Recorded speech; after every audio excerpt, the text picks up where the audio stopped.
Hello, everyone, and peace of Christ, all of you.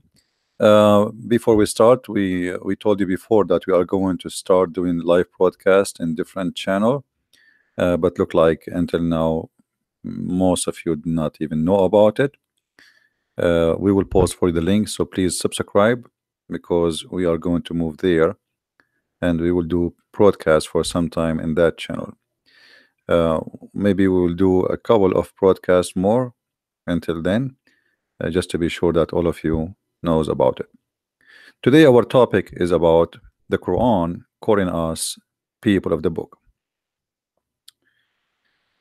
You know, Islam as a religion, as many people call it religion, for me, I believe it is far away from even to be considered as a religion.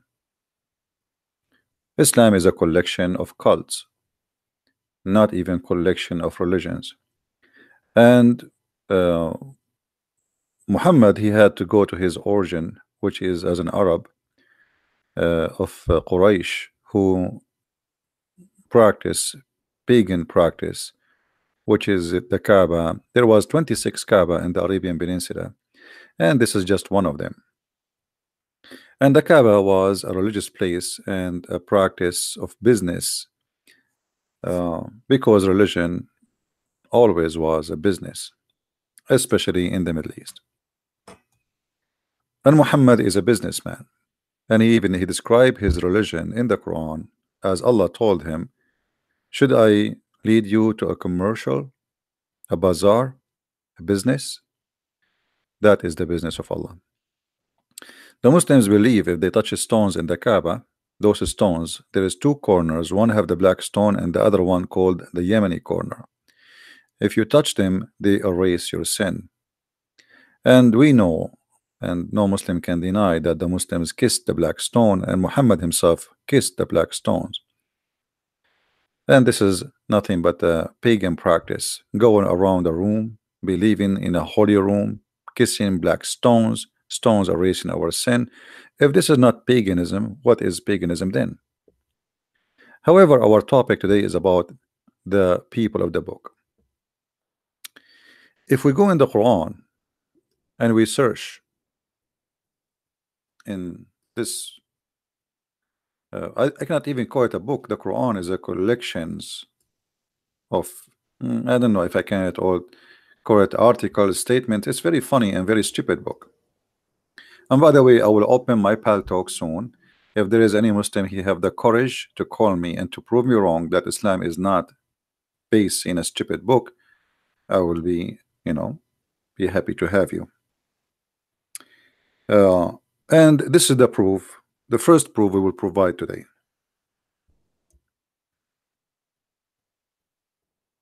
The Quran calls us Ahl al-Kitab. What Ahl al-Kitab mean?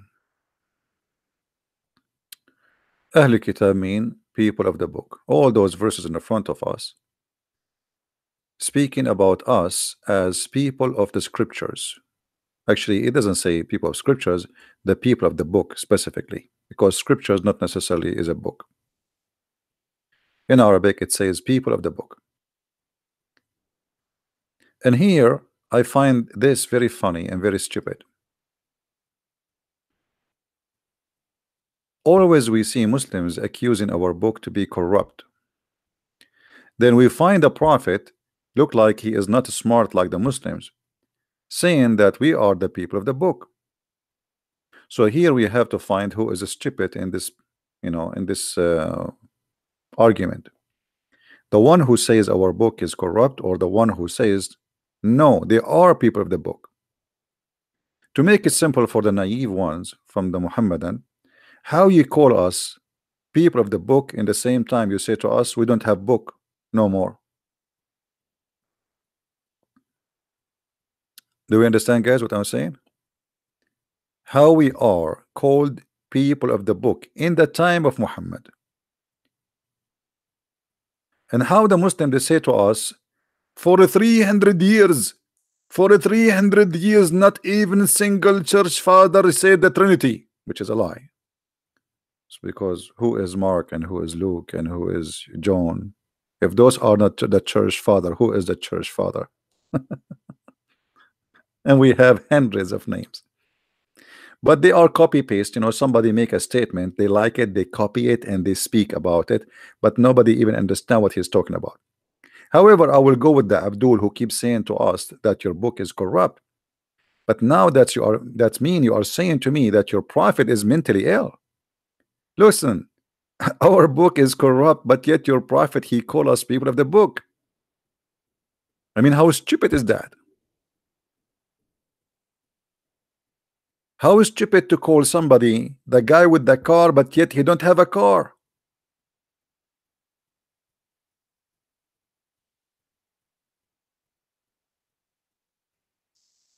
Do we have any Muslim would like to say something? No problem. We are referring to the Bible, the Quran referring to our Bible too. Don't you see?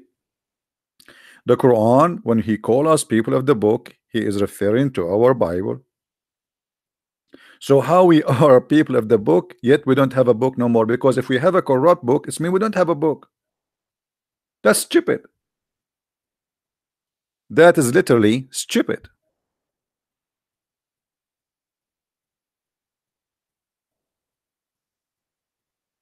It's like saying the healthy guy, but you are sick. That is stupid. It's like saying the smart people, and then yet they are crazy. I mean, why you call them? How you call them people of the book, yet they don't have a book no more?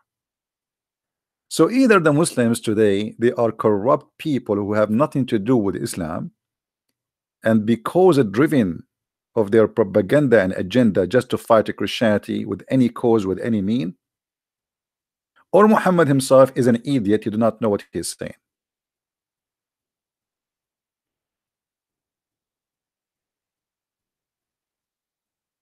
Vegas, why you keep repeating the same statement? I know the Muslims refer to our book. This is what I'm talking about. What's wrong with you? This is what we are talking about. The Muslims refer to our book. We are people of the book. We are people of the book of God.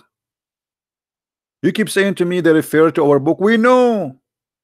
This is the topic. How we are called people of the book if we don't have a book.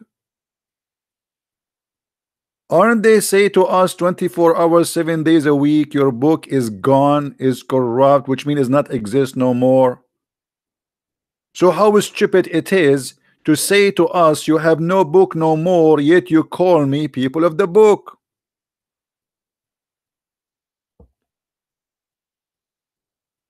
Do you understand?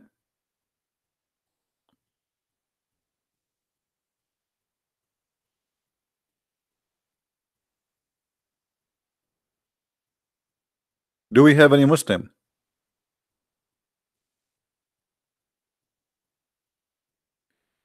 Any Muslim want to explain to us how stupid that idea is?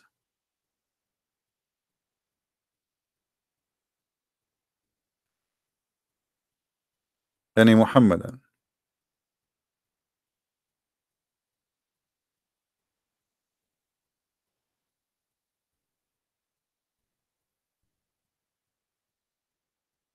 No Muhammad have an answer as usual. As usual, there's nothing new in this case. Here we notice, and always actually notice, that the Quran speaks stupid. Because look at this. If you go just a few verses down, chapter 3, verse number 70. O people of the scriptures, why you disbelieve in ayat of Allah? I mean, how stupid that is. How they believe in the scriptures, which is supposedly the scriptures of Allah, yet they don't believe in the scriptures of Allah.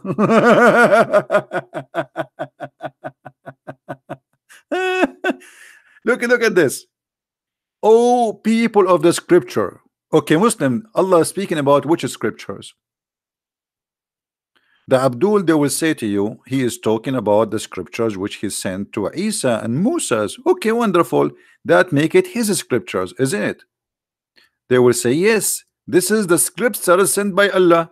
Okay, so let's make a note here. This is Allah's scripture. Allah scripture, brother. Okay.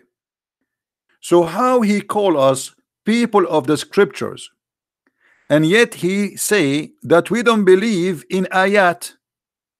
What ayat? Muhammad did not do anything. Muhammad, he broke Quran, so we don't believe in the Quran. So how we believe in the scriptures but we don't believe in the scriptures?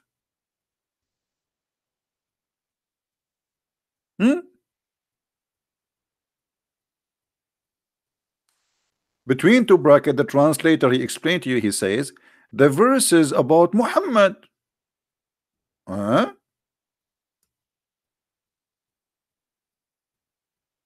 Present in the Torah and the Injil. Where it says that? This is a false translation, by the way. In the Torah and the Injil? Where? This is a false translation. They are trying to fabricate. It's about the verses in the Quran. The Quran. Why you don't believe in the Quran? And as long they have scriptures, why they need Muhammad? If somebody is called, you see, just change the translator, you will see how the translation change. I mean, those people, they are officially liars when they translate. They love to fabricate and add things is not there. Let us see different donkey. Look, see how translation change? Ye people of the book, why you reject the signs of Allah, which you are yourself witness? We our self witness. What we witness? Muslims, what we witness? What is the sign of Allah we witness?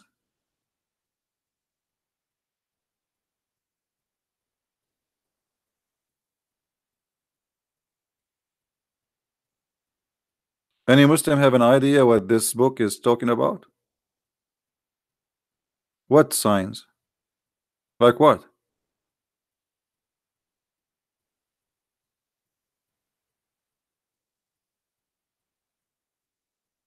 Isn't it Allah in the Quran? He said in different verse that Allah he refrained from sending signs. I mean, this book is made by a mental person.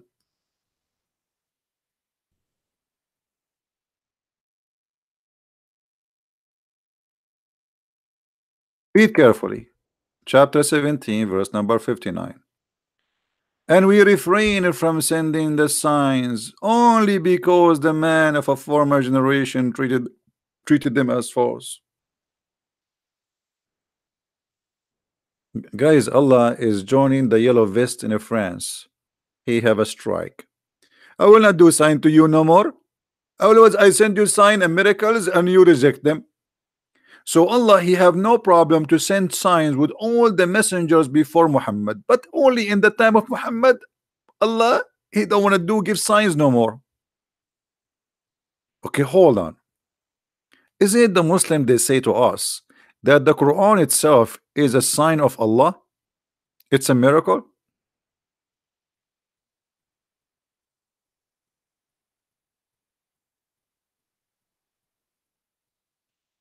Muslims?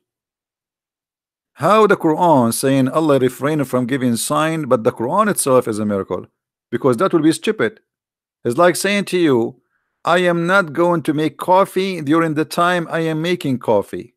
Or I say to you, I am not going to talk, but by saying that I broke my promise not to talk. So how Allah refrained from sending signs, but by saying we refrain from sending sign, he made a miracle.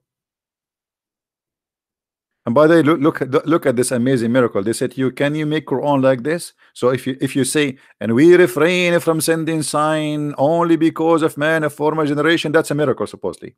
Nobody can make Quran like this. That's it. Can you make Quran like this? Let me show you something about the stupid challenge for making Quran like this.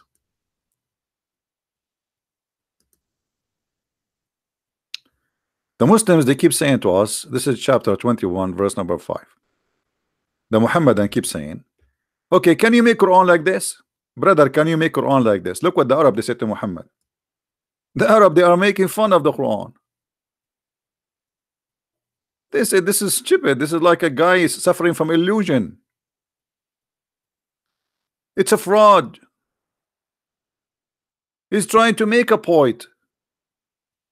And then they said to him, let him then bring us a sign like the one we are sent to prophet of old. That's logical.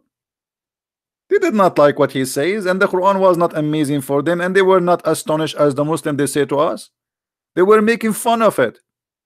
And they say, if you are really truly a prophet, give us a sign. And this is why Allah, because it is Muhammad, not Allah, he said we refrain. They are asking for a sign, we refrain. Hey Allah, Muhammad, why you don't have a sign? Allah will answer you. Allah will answer you. You are asking me for a sign like Allah prophet, the prophet before me. I understand, but I will tell you why I don't have a sign, because Allah refrain. So why you Muslim, you say to us the Prophet Muhammad, he has miracles. One of them is lying. The one who tell us stories about miracles of Muhammad in the hadith, which we cannot find in the Quran. I mean, isn't it funny? All those stupid fabrication exist only in the hadith. We cannot find any of those miracles in the Quran.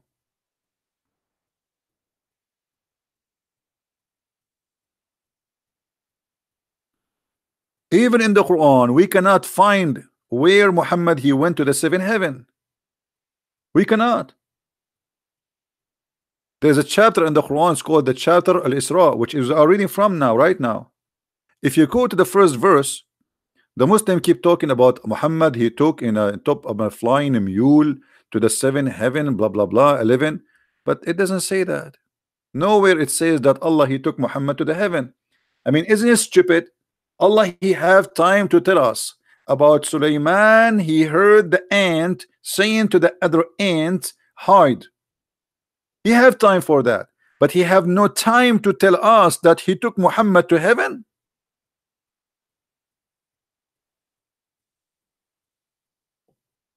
In the whole Quran, not even a single verse speaking about Muhammad going to heaven. The Quran mentioned Muhammad having fight with his wife, but the Quran forgot to mention the journey of Muhammad to heaven.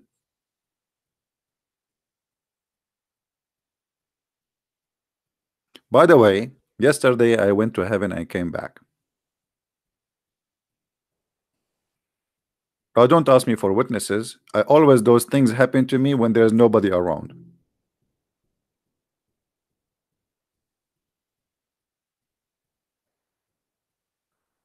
Muhammad the prophet, who have no witnesses, who have no miracles, he have no signs, and he have nothing but a stupid, which we can't even call it a book. Never was a book, by the way. It was a collection of statements. This is why if you read the Quran, you will find there is no connection between the verse before and the verse after. Look at this, the chapter we are reading from. Glory to Allah who did take his servant. Okay, who is the one saying a glory to Allah? Muslims, who is the one saying a glory to Allah? How Allah he says a glory to Allah? Who did take his servant? Allah he says who? Allah saying a glory to Allah who took his servant? Does that work for you? In which language is that?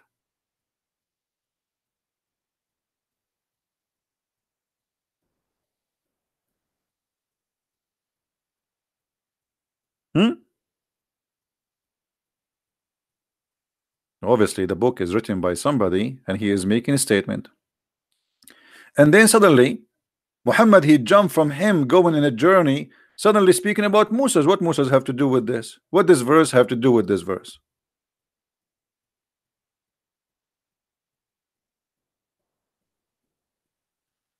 And what does verse have to do with this verse? O ye that are sprung from those whom we carried in the ark. What the ark? Look how the chapter started. Muhammad he went in a journey supposedly to the farther house. It doesn't even say Jerusalem. Nobody knows where this location is. And then suddenly he goes to Moses. We gave Moses a book. Like, what this verse have to do with this verse?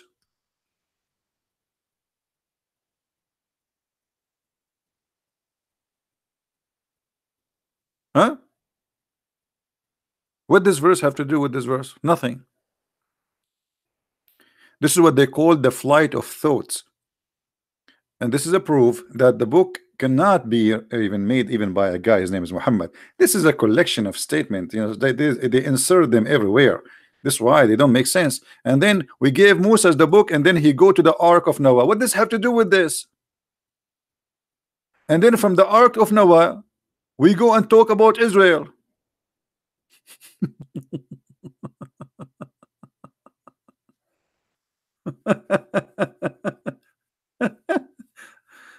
And you know what? The most funny thing about this Quran, that Allah, he says always, it may be your Lord.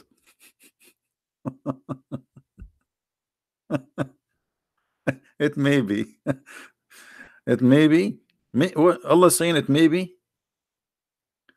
Allah saying it may be Allah, he will forgive you. What do you mean? Maybe who? Maybe how? Maybe nice to meet you. When we say maybe, it's mean the guy is talking, he is not sure. What do you mean maybe?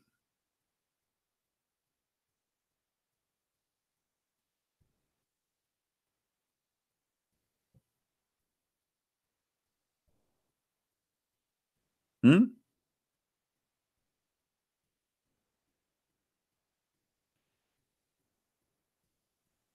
Do we have any Muslim would like to give me a call live on air in Pal Talk? Who is a Muslim would like to call us? A Muslim, he have a knowledge to give you a chance to defend your cult. Do we have anyone?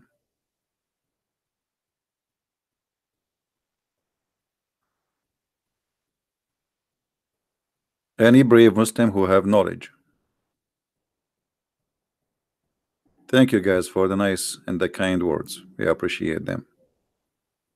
Any Muslim, he is proud to be a Muhammadan. He would like to give me a call. Okay, Nami Api, you are a Muslim? All right, make a Pal Talk name and give me your ID, please. I will call you. All right, give me your ID in Pal Talk. I will add you and I will call you immediately.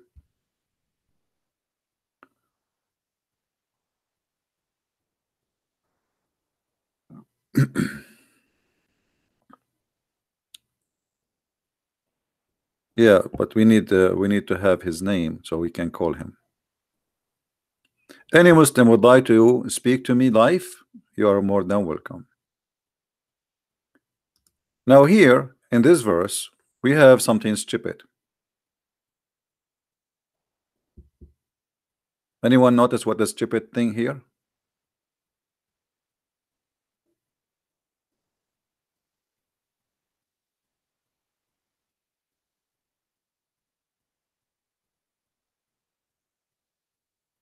Anyone notice what is stupid in this verse? How this book is going to guide us to what is more right if this book contain verses which is abrogated, which mean they are not valid, and verses which is not abrogated? How we will know which verse is abrogated, which one is not? You know what I mean, guys? As an example, the Quran, we will find verses saying don't marry from non-Muslims. Another verse in the Quran, it says marry from non-Muslims.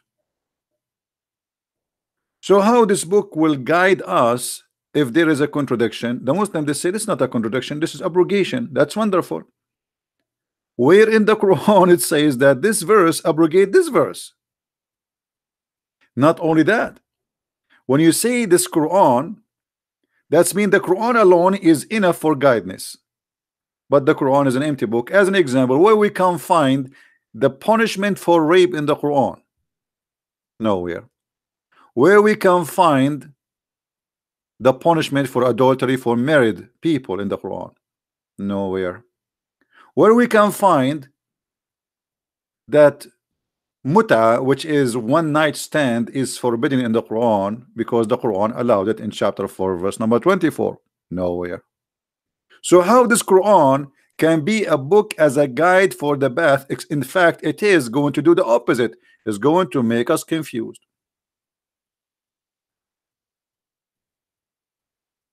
This is why the Shia, they believe that the muta never been abrogated, and they are right. There's no verse in the Quran that says it's abrogated. So how this can be a book for the right path? Do we have any Muslim wanna call us? And not only that, the abrogation statement is very stupid.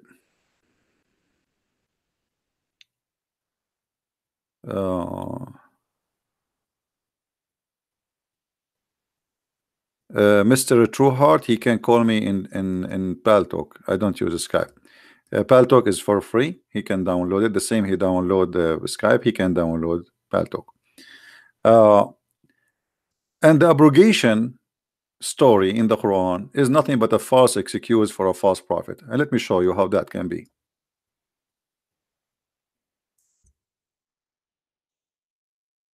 A Muslim, they say to us that we memorize the Quran by heart. Allah, he says no. The ones who says that to you, they are liars. Even me made the Muslims forget the Quran. Read carefully. None of our revelation do we abrogate or cause to be forgotten, but we substitute something better or similar. Okay, hold on. So Allah did not forget to mention that the Christians are the people of the book, and he kept repeating, and he never abrogated that name. Did you notice that? People of the book is a name was used for the Christians and the Jews from the time of supposedly Isa, as they call him, until now. The name never abrogated. So what Allah abrogated? Who is the Muslim wanna tell me what is the verses Allah abrogated and where he said where are they or what are they? This is a chapter of the cow. I hope there is no Hindus listening, because they might convert to Islam now.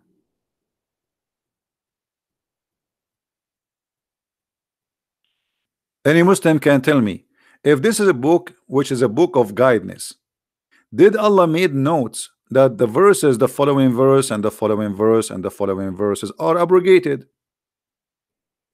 Because he just said there is verses we abrogate them. But now there's nowhere in the Quran says which verses are abrogated. So how we will know which verses are abrogated? Any Muhammadan?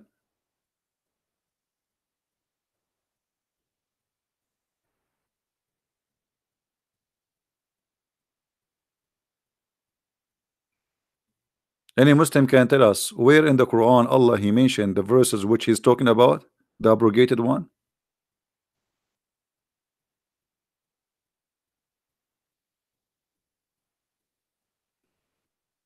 Any Muhammadan?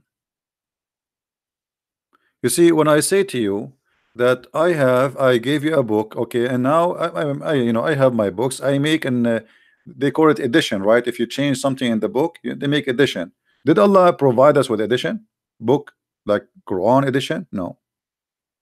So when the Quran says confirming two things, Allah he did. He caused Muslims to forget the Quran, and he abrogated the Quran. How we will know what is forgotten and what is abrogated? And again, guys, the admin, they are posting for you my other page in YouTube. Please subscribe, because soon we will start broadcasting there. This account will go for sleep for some time. Any Muslim can tell us. The Muslims, they say to you, well, in order to understand what verses are abrogated, then we have to go to the hadith. Not true. Even in the hadith, it doesn't say what is abrogated. You have to guess, because first of all, the hadith is not approved by all Muslims. Depend in the sect. This is number one. Number two, even the same sect, they have a problem with the hadith.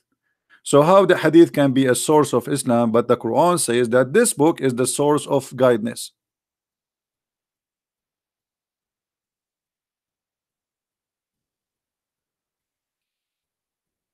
Any Muhammadan?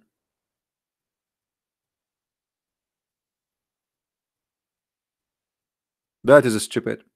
But let me tell you what happened. Muhammad, because he's a false prophet, he cannot repeat the verse twice same time. Like in the morning he say Bismillahirrahmanirrahim, Alhamdulillah. Afternoon he says Alhamdulillahi Rabbil Alameen, Bismillahirrahmanirrahim. Okay, so he's mixing things up now. So people, they start asking him, what is that, man? You just said something different. So Muhammad, he says, none of our revelation we abrogated or caused to be forgotten. Why Muhammad saying Allah he caused Muslims to forget the Quran? Why Allah wanna cause you to forget the Quran? Allah he sent the Quran, and he wanna cause you to forget the Quran. Why? He found that his Quran is stupid. It does not make sense.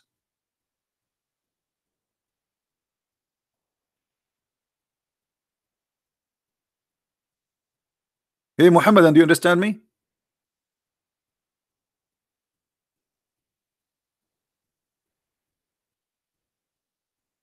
How Allah he sent Quran, yet he want you to forget the Quran? What is the logic in that?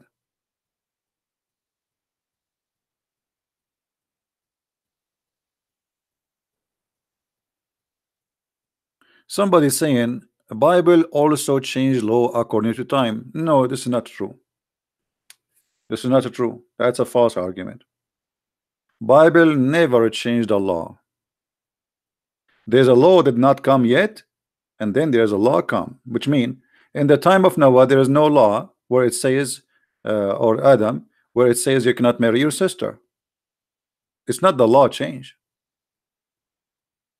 In your religion, in the morning Muhammad he make a law, after 2 hours he changed the law.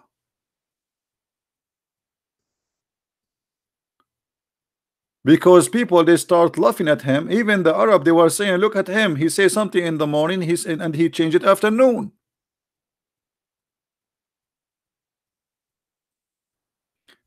As an example, look at this law.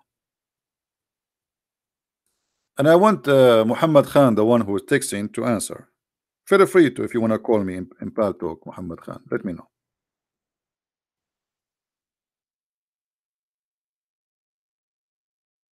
Look at this verse.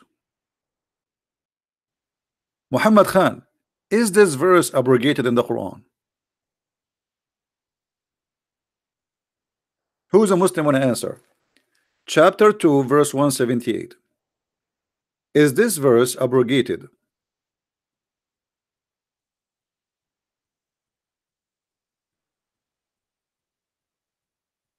Any Muslim want to give us an answer?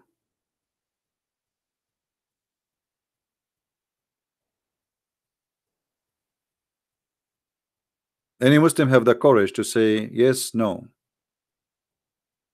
No, I think. Okay, hold on, guys. Here we have an example of how Muslim he believe in Allah. So the Quran is the book of guidance, but look what Muhammad Khan he said to us. No, I think. So how that can be guidance? I think. What if your thinking is wrong? How this book is a book of guidance and now you have to guess? And this is a very serious punishment, because if we follow it and it's abrogated, that will be a crime against God.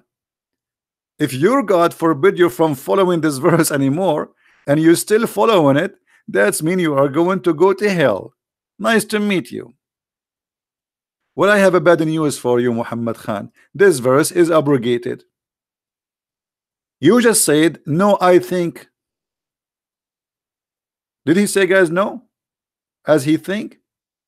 Well, you are wrong. This verse is abrogated. Muhammad, he made this verse, and people, they start complaining left and right because this is stupid. If I kill your wife, you kill my wife? Since when? This is eye for an eye. Muhammad, he could not understand the law of Musa, which is an eye for an eye, so he created his own based in his stupid understanding. So in the case of murder, free for the free. If a free man kill a free man will be killed. But a free man will not be killed for killing a slave. Women for the women. Have you ever heard of a justice like this?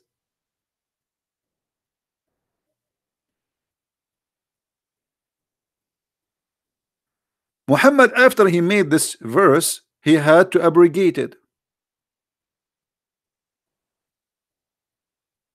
Right?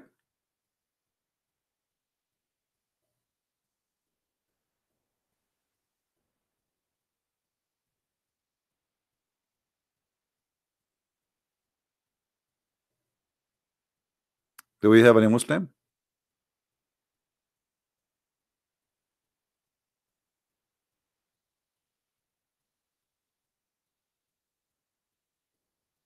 Wife for a wife is not mentioned. No, it's mentioned. It says women for the women, you idiot. Do you know what women for a woman mean? Which mean if you kill my women, I kill your women. If you kill my slave, I kill your slave. If I am a free and you are a free, if I kill you, you have the right to kill me. The punishment is killing the free man. This is what it says. So yes, it says wife for a wife. Women for a woman. Women from your group and women from my group, they will die. So now we have two innocent people dead, and the killer is free.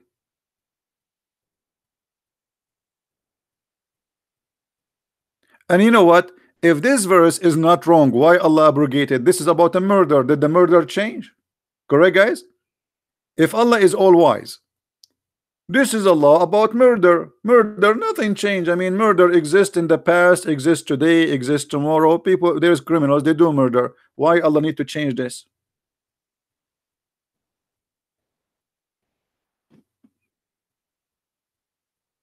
Any Muslim have an answer? What? Why Allah changed it? Why Muhammad he get this verse and then a week after he don't want it no more?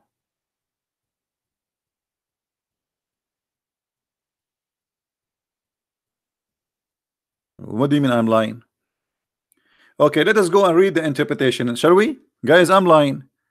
Shall we go and read the interpretation? Okay, okay, hold on. I'm lying, brother. I'm lying. I'm lying. Okay. We go and see the interpretation. Let us see who is lying. In a second, everybody will see.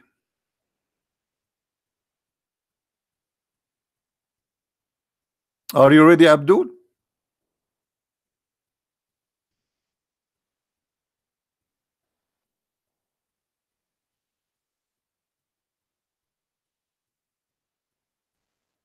Let us see who is lying.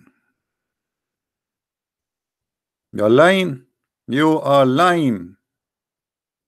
Read with me, guys.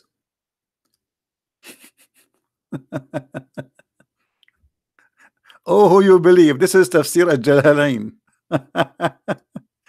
This is Tafsir who? Al-Jalalain. Now, Muhammad Khan, I want you to say al-Jalalain is lying. Al-Jalalain is lying. All right. Now, look at this. And by the way, if you change that the interpretation, you will see different story too. But look at this. In the attribute of one slain and the action involved, a free man is killed for a free man, not for a slave. Do you see it? So your God Allah saying, if a free man kill a slave, he will not be killed. Guys, does it say that? People, does it say that? Does it say that if a white free man he killed a black slave, because their slaves are the black, so if you kill a black slave, you will not be killed because you are a free man, you are a white man, you will not be killed? Is that the justice of Allah? Are you there, Muhammad Khan?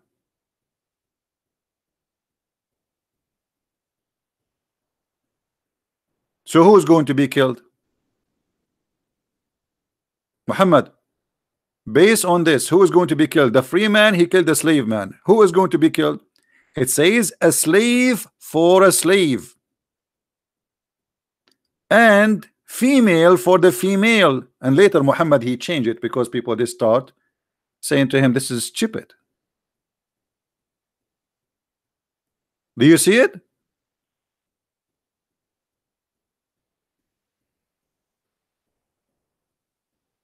Hey, my friend, here my favorite word is donkey. If you don't like it, please don't listen to me. Actually, I should not use the word donkey because donkeys are smart. It's an insult to donkeys to call somebody donkey when he is more stupid than a donkey. This is how I talk. You don't like it, you don't have to listen to me.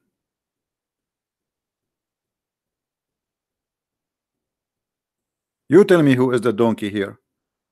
I mean, if I should not use the word donkey. Look, I say to them, I show them in the screen, still they call me liar.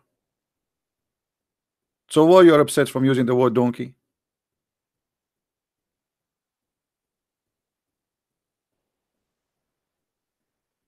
And by the way, the first suicide in the history of Islam was a donkey, and his name is Ya'fur. When the Prophet, may Allah bless him, died, the donkey, he jumped in the well and he killed himself. He's in love.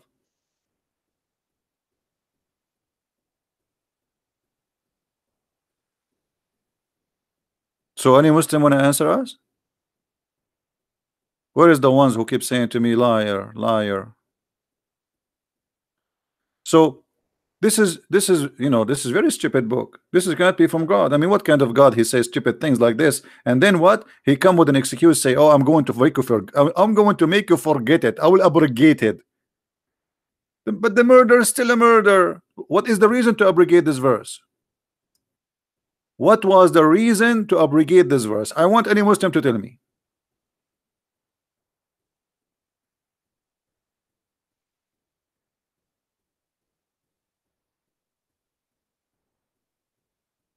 Were you ever afraid to live in the Middle East? I never been afraid wherever I live. Not me.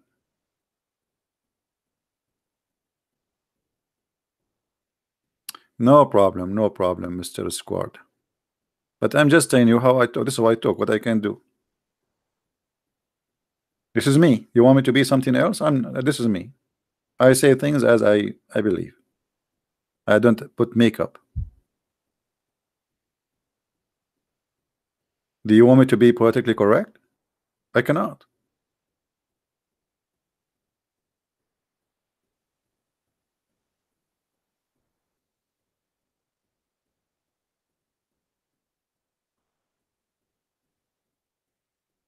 Any Muhammadan, you have something to say?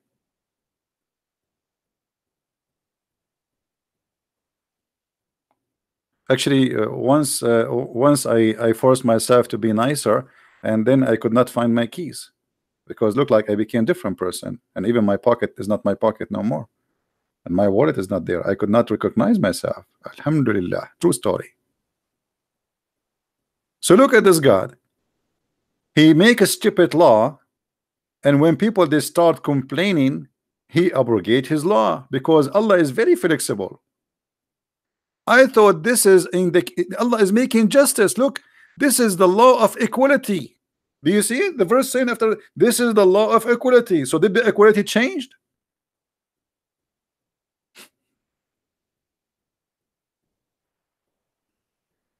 Change happen in every law? No, this is not true. Show me where the law changed. When in the case of a murder, we are talking about murder, not even about marriage. Murder is a murder. Where is the justice? So Allah justice was wrong? Obviously he was wrong. And Muhammad got busted.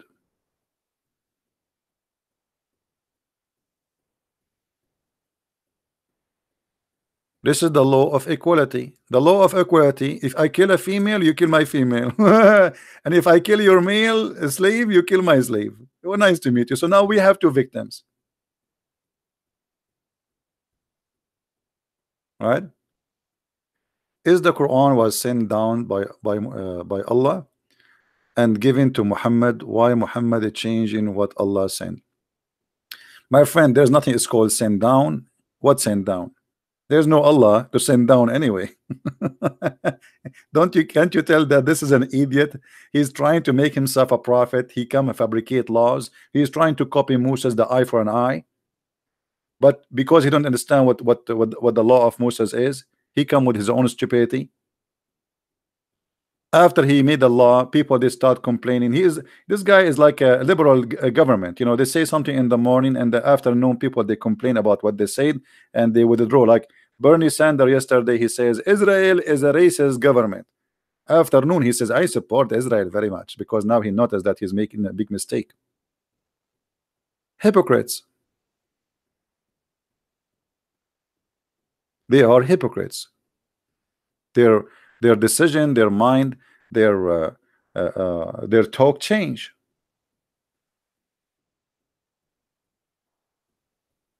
Any Muhammadan have something to say? Now we go back here to something to speak about this stupid thing here, because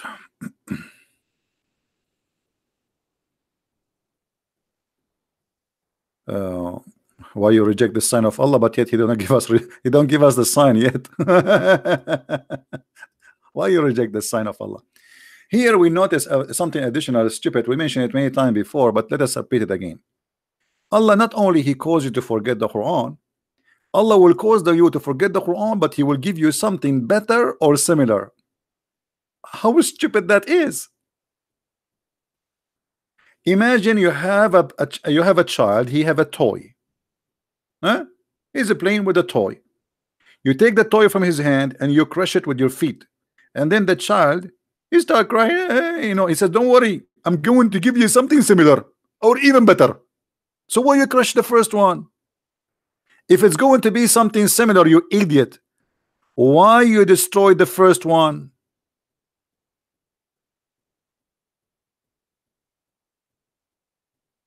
Any Muhammadan? If it's going to be similar, so why you destroy it? So you have a car, okay, let us say you have you have a Mercedes-Benz 500, brother. Allah take your Mercedes-Benz 500 and he destroy it, and he give you 500 Mercedes-Benz. Who is the stupid here?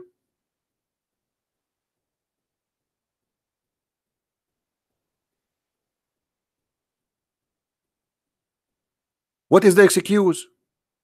The excuse is very simple. Muhammad, he cannot repeat the same chapter twice. He cannot remember them. So he's saying to them, okay, I forget them. Hello, don't worry. Allah will give me something similar or better. Allah will make Quran better than the Quran. Allah will make Quran better than the Quran. Why? He went to school and his language now is better. How Quran can be better than the Quran?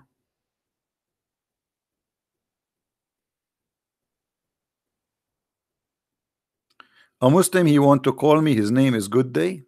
Okay, let us hope he is not a kid. A good day.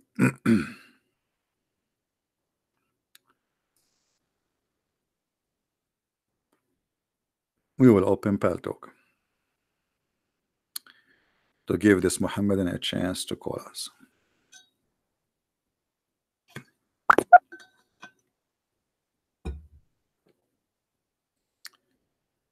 All right.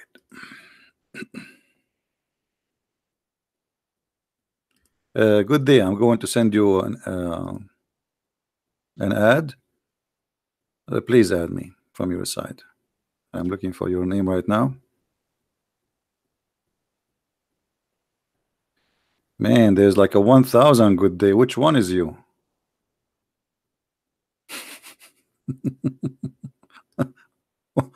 Which one of those is you? What is that? None of them fit with your name, actually. What good day? I don't see you. I mean, you need you send me an ad from your side because I cannot find you.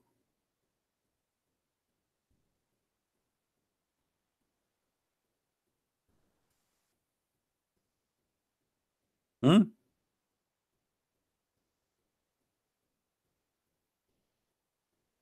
Which one of those is you? There's like 1,000. Which one? None of them fit with your name, really. You see the name you gave me? None of them fit with your name. So you are giving me the wrong name.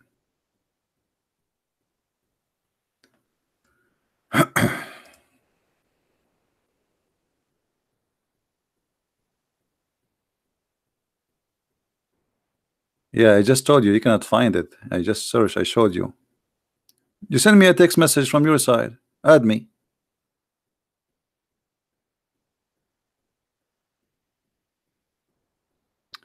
Good day, everyone.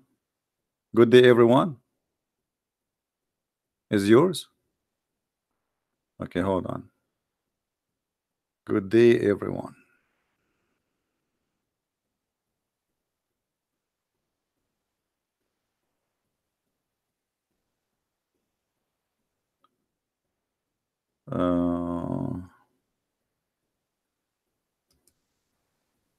Let's see if this is yours. Here we go. We send for this name a hi. All right, you can call me if you want.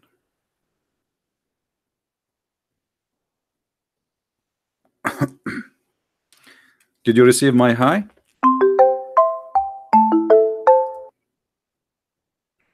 Hello?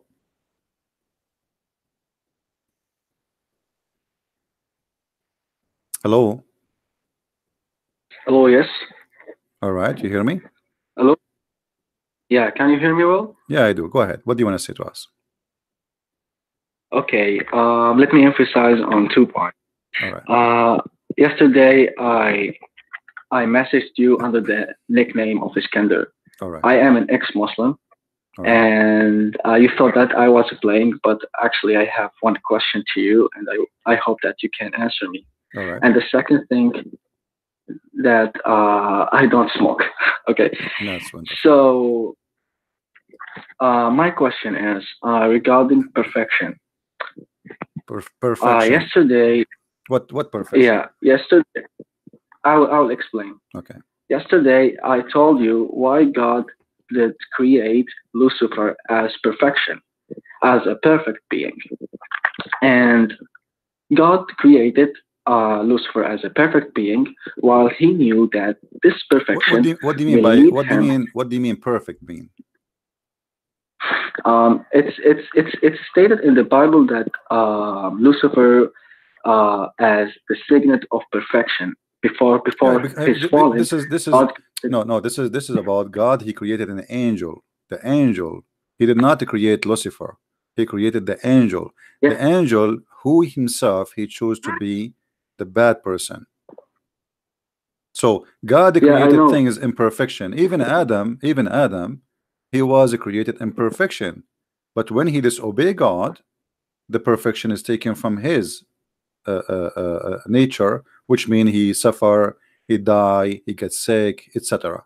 So God created Okay, everything in perfection, but he have control of everything in the same time. So now Satan or this angel or the fallen angel, he decided to become Lucifer. But that will not change the yeah, fact that he is still the perfection. Here is not about you being, because the only God is perfect. The way you are talking about it, I know. the way you are trying to say, because perfect is about we don't make mistakes. This is what perfect mean. Yeah, If you want to go in the meaning you are trying to say to it. Okay. okay, but in the Bible it's stated that God didn't want sin for his creation. But from my point of view, I can tell that perfection was the lead point of sin. No, you see, God, God, he don't want bad things to happen to you, but he don't intervene with your decision. If you go from the beginning, you will see the story that God, which is a simple story, God said to Adam, don't do this and don't do that. But still, Adam, he can do it, right?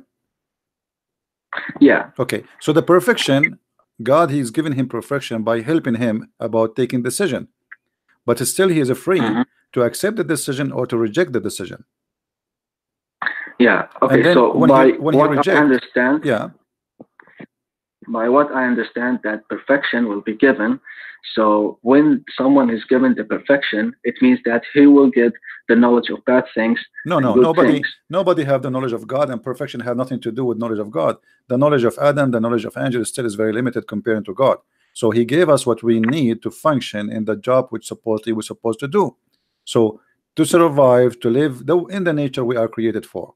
As an example, the bees, they have the nature, you know, where it make them able to survive, but they cannot do more than what they Again? what they like. The insect, the bees, you know, they knew they knew they are designed to make honey.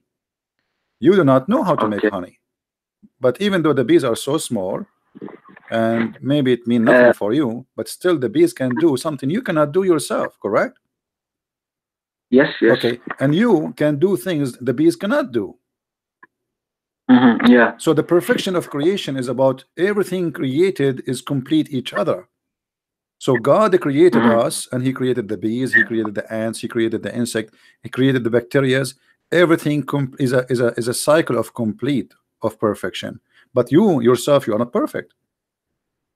Okay. But isn't it because of the perfect attributes of Lucifer he rebelled against God? It means that from his perfect attributes and perfection, he became arrogant. No, he is not. He is not perfect in the way you understand. I just explained to you. As an example, you see, it's the Bible says that God created Adam in his image, which means he gave him the best image can have, even his image. Jesus himself, he come in the image of a man. This is the perfect image as God he created. But doesn't mean you are perfect as God, because still you can make sin and you can commit something wrong. So God gave you guidance to help you in the perfection. You are his creation, and he gave you a manual. He says, okay, you are my creation, I want to help you. You are not perfect, and I don't want you to be you are not me. I understand you are not qualified to be me. I created you, but I'm going to help you. Don't do this and don't do that, and you will be good. Then you decide to do the opposite. So you decide imperfection and you refuse the perfection of God. Perfection of God is to be with God, but you rejected that. So Lucifer, he have a choice to be or not to be, same as Adam. There's no difference. You understand? So Lucifer, which is Satan now, is not perfect as he was before. He was never perfect in the way you are trying to explain it to us. You think he is perfect as God. Only God is perfect. I just told you the perfection. The perfection you are talking about. He, like, you know, like when God created me, he created me a perfect human being, nothing else. The perfection is about being a human being, not about being God. Otherwise, now we will have two gods. One of them is Lucifer, and the other one is our God. This is not what it says. So God gave them the perfection to be angels, to serve God. But he love his power. He is, you know, he's powerful. He have amazing power. And now, okay, why I want to obey God? You know, I'm going to be a rebellion. I'm going to be my own. I will rule my own kingdom. All right. And God, you know, we as a Christians, we believe in a free will. We are created, but not to be his slaves. Go and live and do whatever you wish. I told you what not to do, and you choose to do the opposite. This is your business. I am still, at the end of the day, God is in control. Lucifer is Lucifer, man is a man, and then still God is going to judge all in the judge. So God, he gave you, let us say, a space of time and a space of a space, like, you know, land and to live in. So he gave you the space, and then you, when your time is up, you are going to be either rewarded or punished. So here, perfection is not what you think. You are confused, and you are reading translation. You know, perfection here, that God, he created the perfect angel. Nothing is missing. Okay. God created the perfect human being. Yeah. The question here, okay, I'm with you that God didn't create Lucifer as perfect as he, but he created with the high standards, which is he's higher than the other creations. Didn't God know that from these high attributes, comparing to the other creation, he will deceive the other creation to do the wrong things? Yeah, see here you have the same problem, maybe because you have in the background of Islam. Do you remember the story in chapter 18 where the prophet Al-Khadr, he killed a child because when he grow, supposedly he will be a rebellion to his parents? Yes, yes, You know the yes. story? Okay, but this is not fair. That's mean God, he is going to punish you for he is knowing before you're doing. Oh, okay, yeah. So that's not fair. I mean, okay, well, I know he will do, but that still will not justify punishing for what he will do, but yet he did not do it. Mm-hmm. All right. So because the nature Yeah. of God is about justice, I'm not going to punish you because you did not do, because you will do it later, and I have knowledge of something you yourself you don't have knowledge of. Oh, okay, I see. That will make God himself a criminal for punishing you, yet you did not commit the Yeah. crime. So God, he gave space for his creation to He gave a space. consider that. He created you. And you see, we don't believe in it the same as Muslims.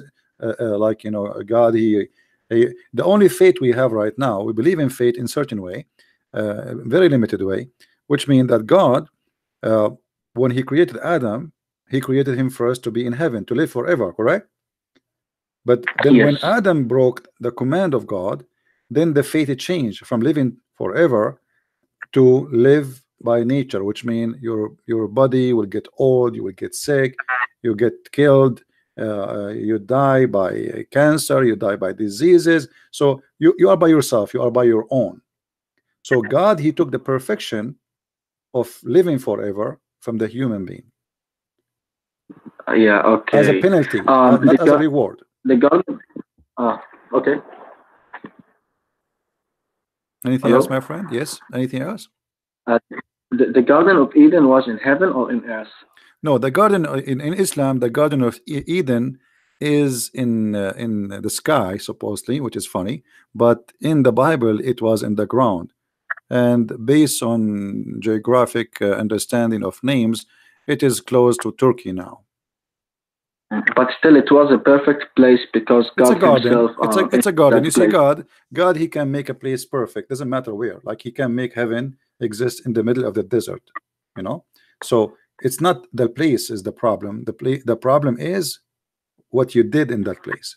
So that place I mean, in terms of holiness, it means that only pure creatures can get inside this garden because God was there.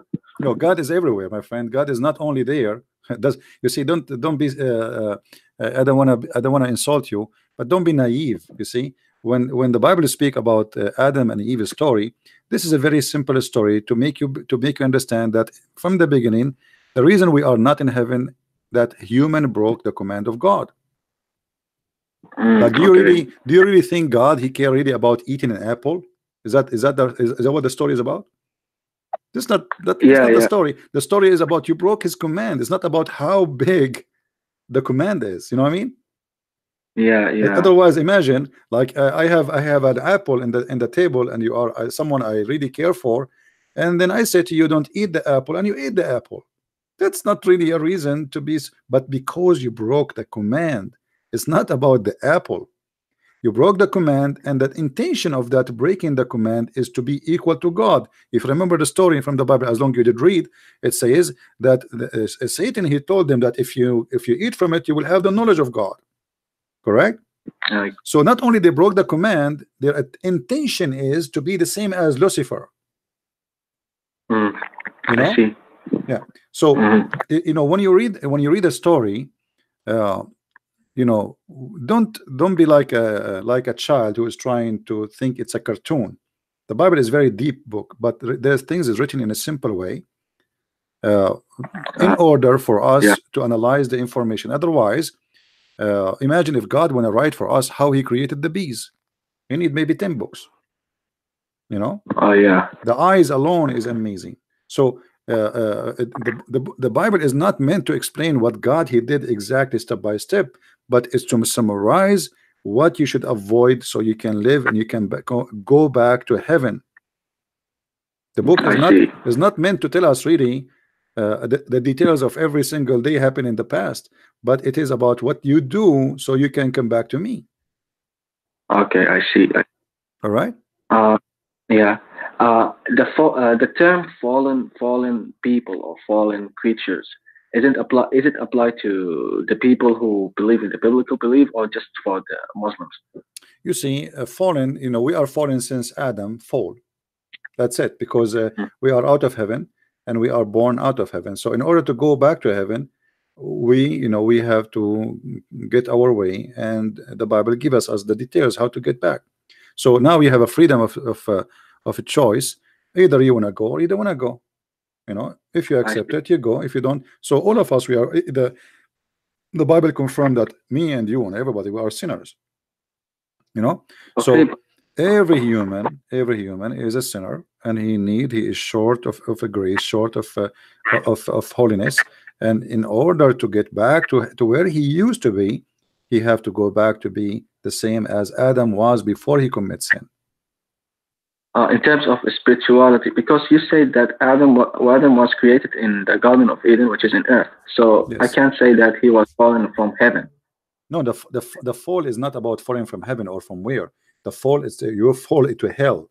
You are falling out of the mercy of God. You are out, but still you are not totally out. Still, he gives you a space, as we said, to come back. So you are falling. You are falling from heaven. But falling is not about high and low. You know what I mean? This is not about first floor, second floor. Who cares? This is about where are you now from God? Are you close to God or you're far from God? So if you are far from God, which means far from His mercy, you rejected His mercy, that make you fallen. It's not about how close to you are by distance. Our God, we believe He's right now as we speak, He's with us. So He is not in a place. And that will make us okay. In order to go, we have to go and take elevator to go there. That will be silly thinking. The Muslim think this way, I see. The Muslim think that there is 7 heavens and there's ranks and etc. and floors, etc. We don't believe in this. Yeah. But my friend, as long you said to me you are an ex-Muslim, what make you leave Islam? What made me believe Islam? Well, there's a lot of reasons, but the main reason is that in Islamic belief, they believe that the Quran is a perfect book, which means it's a huge claim, which means that if we found one mistake, it means the book is wrong. And I found a lot of wrong statements there, so it means that the book is not. How long ago you left Islam? Well, before 1 month, I guess. Oh, is that after watching my videos or nothing to do with my videos? It's before watching David Wood videos. He's the one who the first videos were from David Wood. Okay, that's good. Well, I'm very happy for you. That's you found your way. And what do you think about Christianity now? Well, I'm considering it, and like I said, I gave you my question, and this is one of the questions that I looking for answers for it. And yeah, I like the Christianity belief. It's really deep, and yeah. Don't you miss? So I'm don't you miss the 72 version? Don't you want to get them back? 70 version? No, I don't. Well, you know what? I invite you, as long I take a chance that you call me, and I invite you to accept the Messiah as your savior. I actually prayed for the Messiah yesterday, so I can't find my way. All right, and if there's any news after you prayed? I contacted you. All right. So you prayed to the Messiah, and maybe the Messiah, he send me in your way. Maybe it worked this way. And my friend, if you have any question about the Messiah, I will be happy to help you. But let me invite you to accept the Messiah as your savior, because you never know.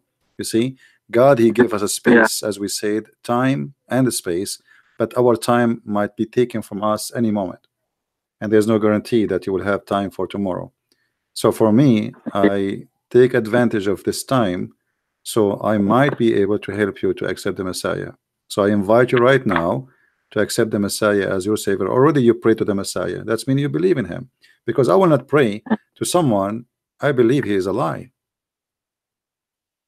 Yes, yes.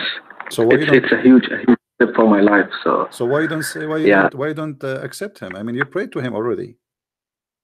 yeah. Okay, okay. I accept Jesus Hallelujah. I mean to as that. I mean to that. We are Lord. so happy for you. And here we go. You know, he called me to question, and this gentleman, we can call him brother in Christ. He just accept the Messiah and he accept him as Lord and Savior. So you accept the Messiah to be your only Savior, and you are accepting him as your God. Is that correct? Yeah, yeah. That's wonderful, my friend. Because I'm happy for yeah. you. I But have also one question. What do you think about Jay Smith's claim that Muhammad did not exist? you see, we cannot verify Muhammad as a person. We cannot. I cannot. Nobody can. Because even the Quran sometimes call him Muhammad, sometimes call him Ahmad. Obviously, the name Ahmad and Muhammad, they are not names. Those are titles, mean the praised one, right? If your name is Yeah, Muhammad, should not appear in different place as Ahmad. It's like Jesus, the yes, Messiah. He have many names, but they are titles. Emmanuel, Christ.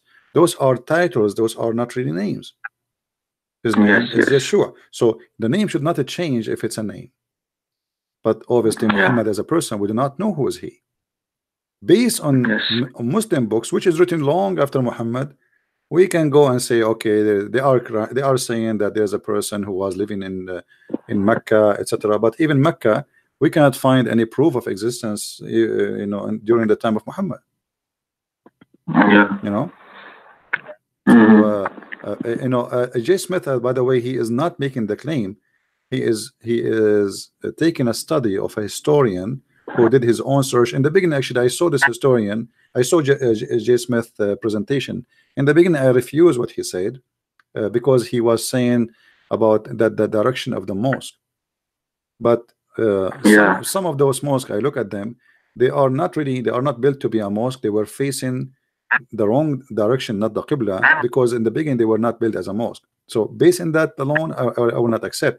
But then I watched the movie of the historian who made this study, and it's very convincing. So yeah, there is no Mecca and there is no etc. But for me, I don't waste my time with this because I debate Muslims about their belief, not about what they don't believe. You know what I mean? hmm, The Muslim don't hmm. believe that Muhammad is not exist. So why want to debate about it? You know? So Sure. I break the belief, not the non-belief. You know, they don't believe in that. So why I want to waste my time? I will leave that for somebody. He take care. I have a question for you. What about your family now? You today you accepted I'm living. Christ. I'm living with them right now, and I don't know how to tell them that. Are you Especially, single? If you don't mind to I'm say, not big enough. are you single? I'm still single. Oh. I'm a 19 years old kid, All right. so I Well, don't know how to you are a counter. man, 19 years old. You are in your own and you can make decisions and don't worry about anyone. Do what is right and don't Hmm. be a fool. If my parents, with my respect to your parents, they believe in such a foolishness, does that not an excuse for me to follow the same foolishness? There's people Yep. they do not have the courage even to say this is foolish. That's the whole story, because it need a lot of courage too. Yeah, they are delusional. Yeah. Well, my friend, encourage your family to watch my videos, and I will be happy to help them if they have any questions. And if you want them to speak to me in private, I will be happy to talk to them. Just text me, let me know. And if you have your parents want to talk to me in private, like not in public, I will be happy to have a conference, me and you and them together. Sure, sure, All right. sure. And Thank you for. you're welcome. Anytime you feel free to contact me. Thanks, All thanks a right, lot. my friend. Take care. God bless. All right. Well, and we are happy. We are happy for this gentleman. Uh, you know, he left Islam and today he accepted the Messiah as his savior. That's wonderful. And I hope, I pray that his family, they will join him and we will have a conversation together and we can make it private, as I said, because some people don't like to speak in public, and their voice will be recorded, etc., like now in YouTube. So, and I always do that. I mean, this is not new for me. So we are happy for this brother to accept the Messiah. And you know, always when you read the Bible, don't the Bible is not the same as the Quran. Quran is just like, it doesn't make sense. I mean, look at this. The things is not connected. The verse before have nothing to do with the verse after, and there is no meaning. I mean, even the Quran does not make any sense. You see, the one who made the Quran, he concentrated in making Arab music, rap, and that one of the reasons make this book stupid. So now, because now I have to squeeze the words and the letters to make it fit at the end. I will give you an example. I don't know how many of you remember, once I have a guy, his name Al-Harith, something like this, and he claimed to be a sheikh. I asked him about this hadith, this verse in the Quran.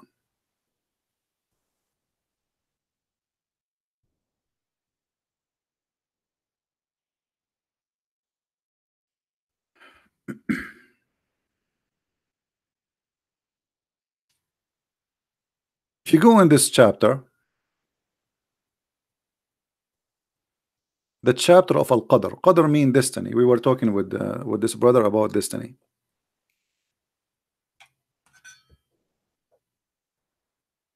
Those who speak Arabic, they will notice that Muhammad, when he fabricated his Quran, he is just making Arabic music. Now, you do not know Arabic, but I will help you. You notice those letters at the end, they are always the same. Do you notice? R, R, R, R, R. Do you see it? The first one here is not part of the Quran. This is fabrication from the Muslims. So do you see the letter? So Muhammad, he need to continue his statement, and they have to end with the letter R. And this is funny that God, he want to do that. I mean, what the point? This is can happen in Arabic if you are trying to make a poetry. And by the way, Quran is not a poetry, because it is very down low in the as a fabric of language. It's stupid. It's you know, we call it in Arabic saja, but this is even the bad saja. So look what he said. Inna anzalnahu fi laylatil qadr wama adraka ma laylatul qadr laylatul qadru khayrun min alf shahr تنزل الملائكة والروح فيها بإذن من ربها من كل أمر سلام هي حتى مطلع الفجر. So he have to end with the far r. And look at the translation, and that make the Quran a stupid book. We have indeed revealed the message in the night of power. The Muslim translate the Laylatul Qadr, the night of power. And what we will explain to you about the night of power is, okay, what it is? Nothing. I mean, he just said to you, and do you know what is the night of Al-Qadr? Okay, what it is? The night of Al-Power is better than 1,000 months, but I thought you are going to tell me what it is.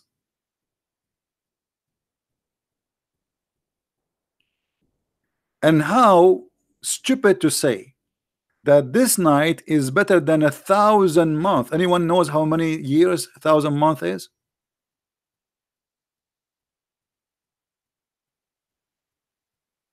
How many years 1,000 months? Somebody give me a number. Any Muslim?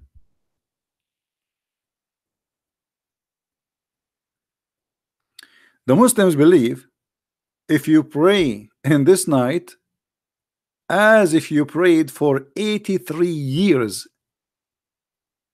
When I asked the Sheikh about this, he said this is an exaggeration in the language, which means Muhammad is a liar. So I said to him, are you saying this is exaggeration? He said yes, because the prophet, you know, God, he made him a verse to match poet, so he don't mean it. This is his opinion. Other scholars, they don't agree. They say no, this is what it's meant. It is equal to 1,000 months. But this is not fair. So I do not need to pray for 83 years. I pray only in that night, and I died in the second day. and that's it. I am better than somebody he was praying for 83 years. And guess what?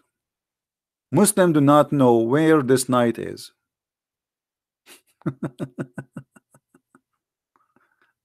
You know what I mean? Muhammadan do not know when this night happened. So how this night, and there is a story in the hadith. Muhammad, he run to tell his companion, because people, they keep asking him, okay, you told us that the night of power is better than a 1,000 night, but when was the night? So one day, Muhammad, he supposedly remembered the night of power. Let me find you the hadith.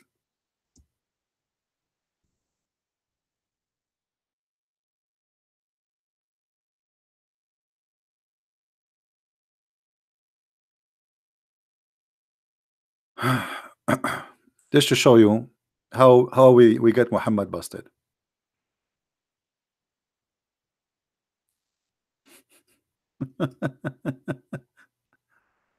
Oh boy. I will give you a reason. It's hard to believe, and that will tell you really, if you are a person, if you are a Muslim listening to this, you will agree with me that Muhammad is nothing but a liar. All right. If we go in the hadith and we look for this following hadith, I hope we can find it. I think we will find it. Here we go. Muhammad, he was at home, and Allah showed him, sure, through Jibreel, when the night of Al-Qadr will be. Laylatul Qadr. Laylat in Arabic, I mean, the Muslim translation, by the way, is very weird and very silly. I mean, either translate the whole thing or don't translate. How somebody will know what Laylat mean now? And how somebody will know what Al-Qadr mean? I mean, this is stupid translation. It's okay. So I was shown Laylatul Qadr. Then some members of my family woke me up. Then I was caused to forget it.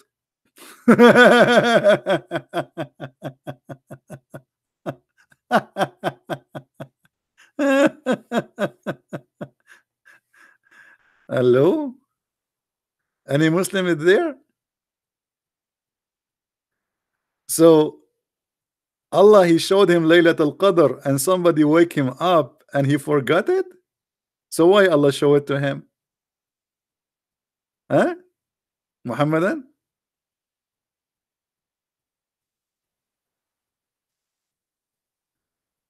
Hello? He's a liar. And then he said, so seek it in the last week. He don't know which day. Maybe in different hadith he says in the middle of the month. In the other hadith he says in the last 10 days. In the other hadith he says in the last 3 days. Muhammad is nothing but a big fat liar. Who is the one who showed Muhammad when the date of the night of power? Allah. So what do you mean somebody woke you up and you forgot it? Allah could not keep it in your mind? Why Allah show it to you?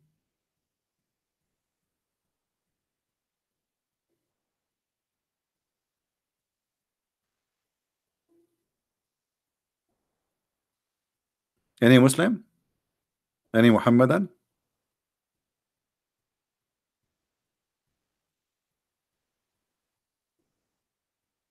I was showing Laylatul Qadr. Muhammad, who showed you that? Who showed you that? Allah? Obviously it must be Allah, right? So what do you mean somebody woke you up? Allah, he could not keep you remembering it? So why Allah showing it to you?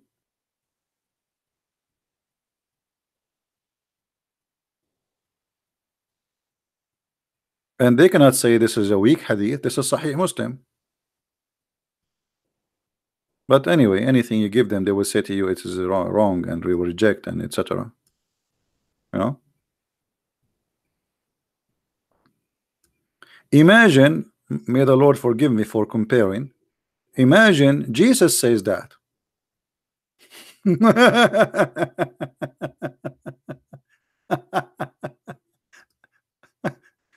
I mean, you Muslim, don't you notice that there is something stupid here? What is this? Who is the one who showed him when the date of the night of power? You will say Allah. Okay, Allah showed it to him. Why? Don't Allah know that he will forget it in after a second after he wake up? So why he showed it to him? And why he still remember that it was shown but he forgot the date? He just woke up. I mean, how he forgot it but he remember it? You know what I mean, guys? When you say I was shown, that's mean you remember what you've been shown. So how you remember what you saw but you didn't remember what you saw?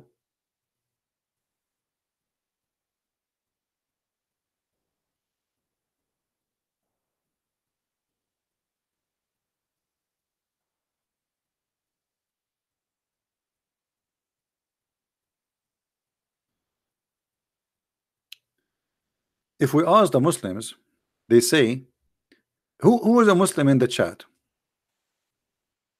Do we still have any Muhammadan in the chat?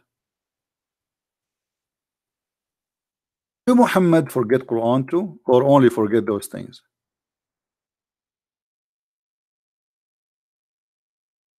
Any Muslim want to help us?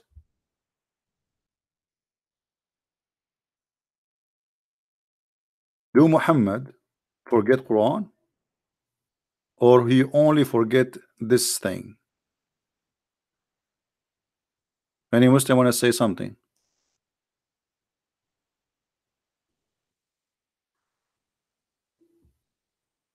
How are you, Muhammad Khan? Are you there? I don't see Muhammad Khan is contributing for Islam.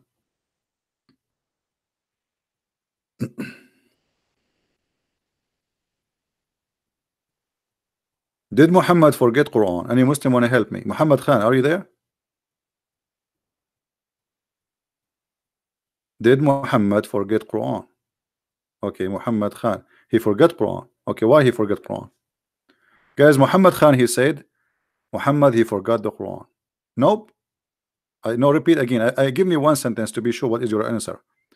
Did Muhammad forget Quran? Either you say yes, he forget Quran, or you say he did not forget the Quran. So we will not be confused by your answer.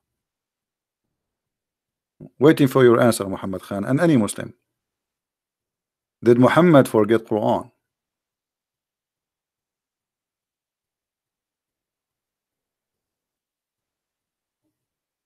Give me a full answer. Type no, Muhammad did not forget Quran. So we will know what you are saying no about what. Maybe you are answering somebody else in the text.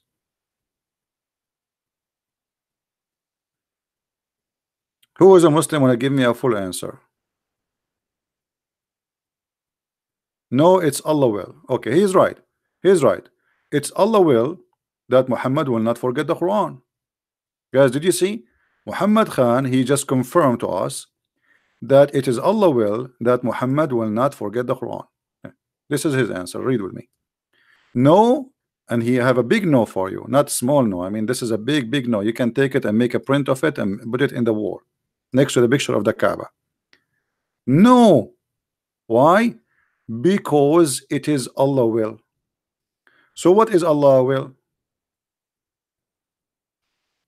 Allah will is that Muhammad will not forget the Quran.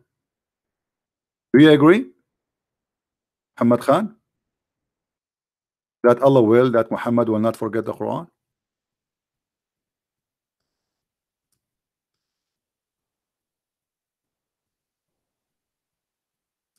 Chapter 21, verse number 5. Oh, hold on. This is not the verse we want. Chapter 78, sorry. Verse number 6.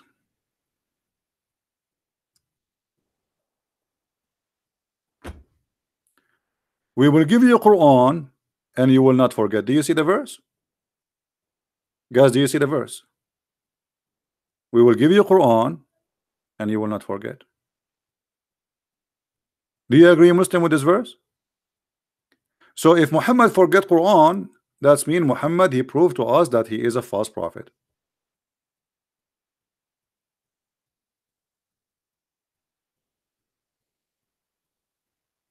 Let us see if Muhammad forgot the Quran. Shall we?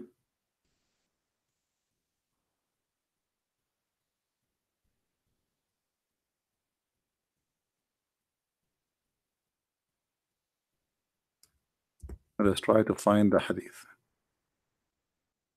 Here we go. Do you see it, Muslims?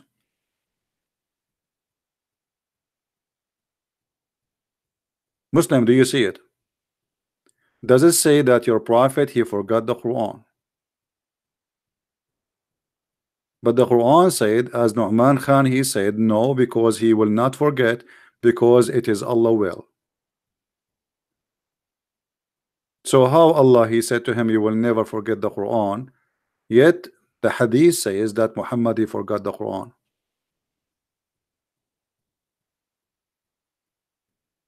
Are you there, Muhammad Khan? Are you ready to leave Islam, Muhammad Khan?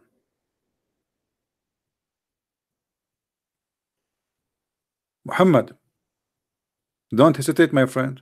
This is your opportunity to leave this cult.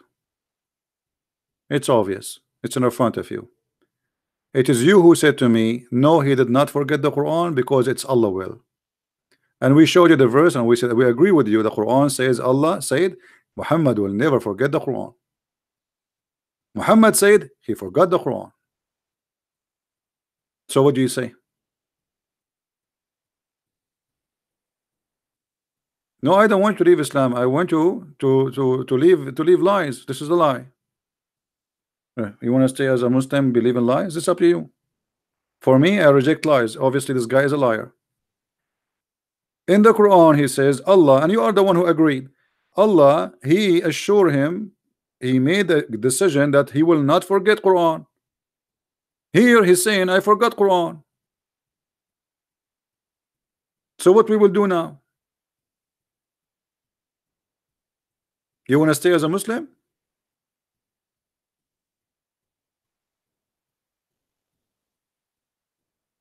So just because you had a family, you will not leave Islam. That's not an excuse. So let us make it clear, Muhammad Khan. You agreed now that Muhammad is a liar, but because you have a family, you will not leave Islam. Correct, guys? That's what he's saying to us. Look what Muhammad is saying. I had a family and dots after that, which mean understand my situation. But that's mean you agreed that Muhammad is a false prophet.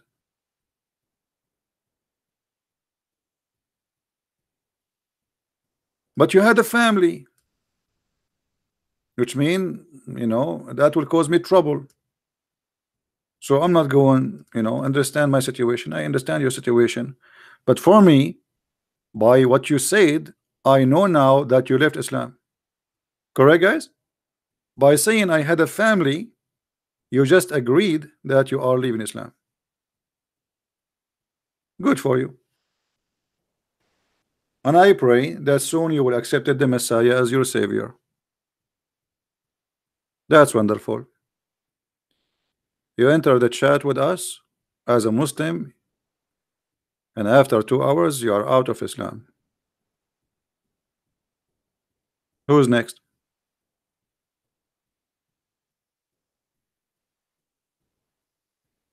Muhammad obviously is lying.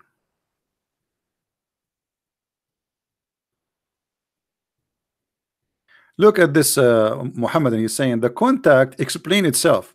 You know, Muslim proper, why you don't call me and let's see how you can explain it yourself, as long as the content can explain itself.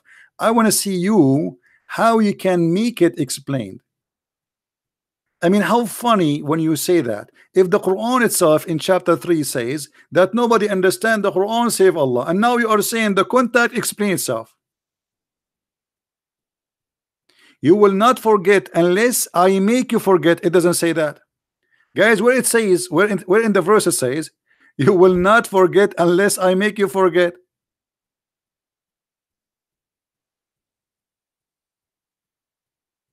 Guys, where it says that?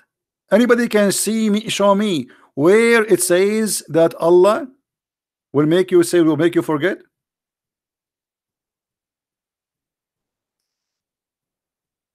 He will say to you, the verse after says, except as Allah wills. Right? But the Allah wills in the other verse, it says Allah will make all the Muslims forget. This is called abrogation. The abrogation of forgetting, by forgetting. But here we have a Muslim remembering the Quran. So Allah did not make all the Muslims forget, only Muhammad he forgot. Guys, you remember the verse? Let us go back together.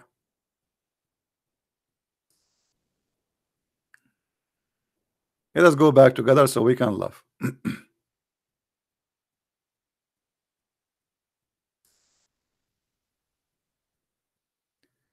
None of our revelation we cause to be forgotten. Allah will cause to be forgotten to who? Only to Muhammad? Or to all the Muslims? All the Muslims. You can go and read all the interpretation. Because if only Muhammad he forgot it, then it's not abrogated, it's there. The Muslims still remember it and they practice it. So here he's talking about he will cause all the Muslims forget it. Okay. But as we see here, the one who forgot is only Muhammad.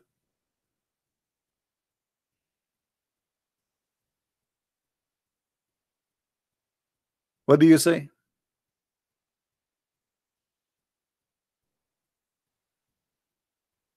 Do you want me to show you the interpretation for this verse, that this is for all the Muslims, not for Muhammad?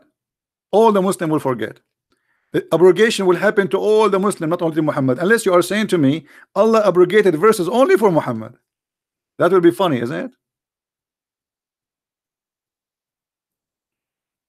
it? Did Allah cause all the Muslims to forget in this verse and abrogated the Quran for all the Muslims or only for Muhammad?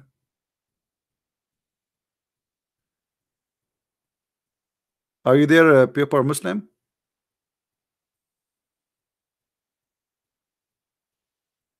Was this abrogation only for Muhammad or for all the Muslims? This is for all the Muslims. But here Muhammad he got busted. In fact, it is Muhammad who kept forgetting the Quran.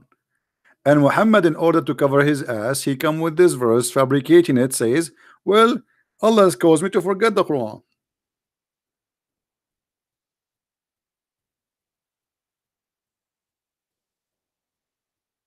Right?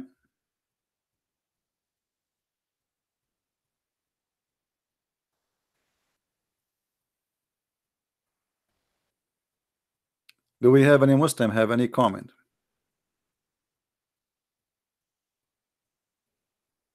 Fahim is saying, don't forget, we Muslim don't forget what Allah brought down to us. Okay, Fahim, I want you to recite for me the verses of breastfeeding for adult 10 times. Guys, Fahim, he said to me, let us see how Fahim is Fahim. Fahim in Arabic mean we have another gentleman who left Islam too. His name Abdullah Hussein.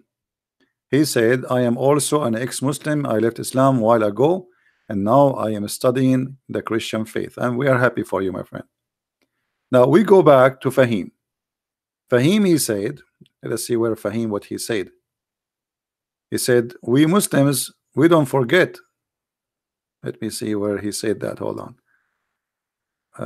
Fahim. I mean, he called even, I mean, his name is funny because Fahim mean a wise man. I cannot find his text. It's one. There's hundreds of texts. Anyway, he said, we Muslims, we don't forget what Allah sent down, but the Quran says, no, you forgot. Don't you see? Allah caused you to forget the Quran, Fahim.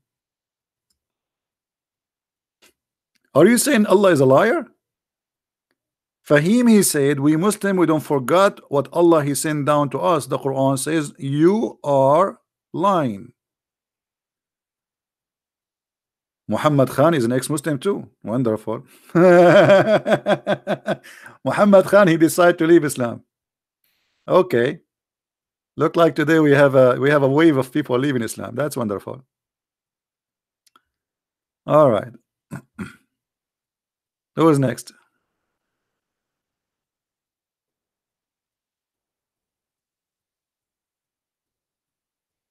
I am an ex-Muslim too. Okay, that's wonderful. I mean, Islam is very convincing. I mean, this is the most foolish, stupid religion ever you can imagine. And the only miracle I see in this cult that you see somebody still he believe in it, or some idiots they convert to Islam in the West.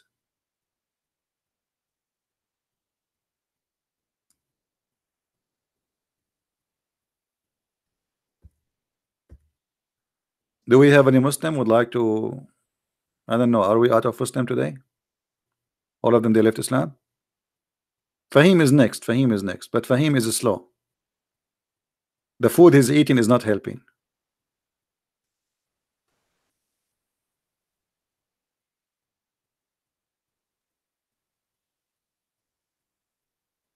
Any Abdul?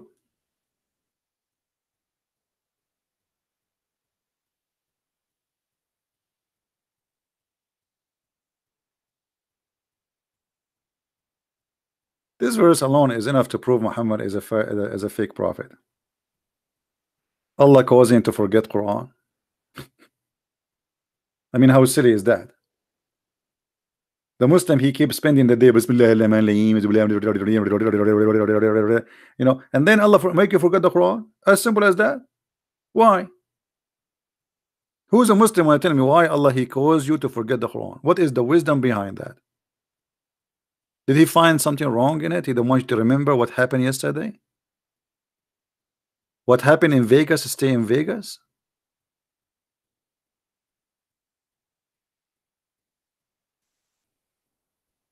CP, use your brain. The verse is saying that the verses will not be lost unless Allah will it.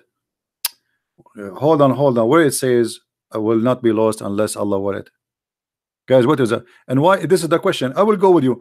Just to show you how smart the Abdul are. Okay. I will analyze the statement of this man, this Muslim. Solomon, a player 666. He's an antichrist. All right. Wonderful. Use your brain. The verse is saying that verses will not be lost unless Allah wills it. Question. I'm going with you just for the sake of love. Why Allah wants you to forget the verses? That is the most stupid statement ever. Allah, he gave you a verse, yet he wants you to forget the verse.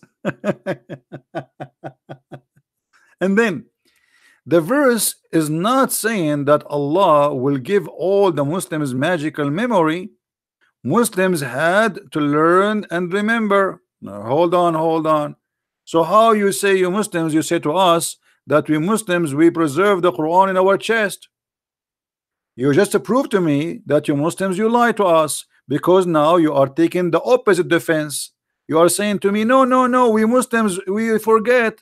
Allah did not give us an extreme memory. We did for guys, is what he's saying? He is trying to convince us that we Muslims, we forget Quran. Okay, thank you.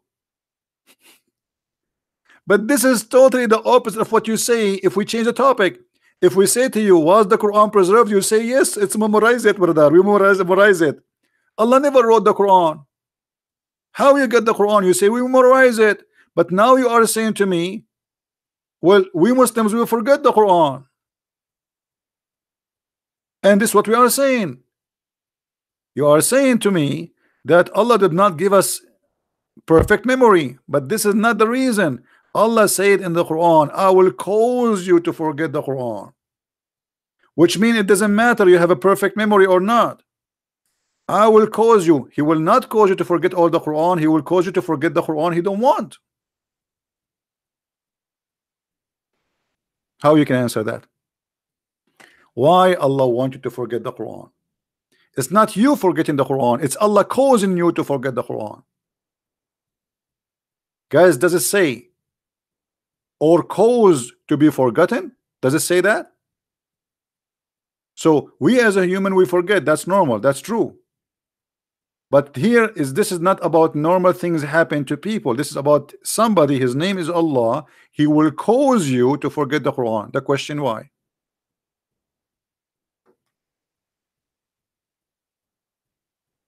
Why Allah want me to forget what he told me?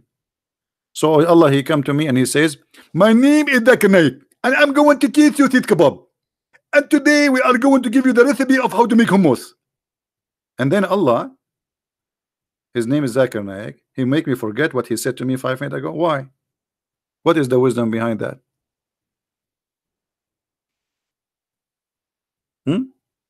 If the wisdom is abrogation, there's many verses in the Quran abrogated and they are not forgotten. Why there's verses he want you to forget, and what are they? And now how we know what is forgotten and what is not? How we know what is abrogated and what is not? Does the Quran have a list of what is abrogated? No.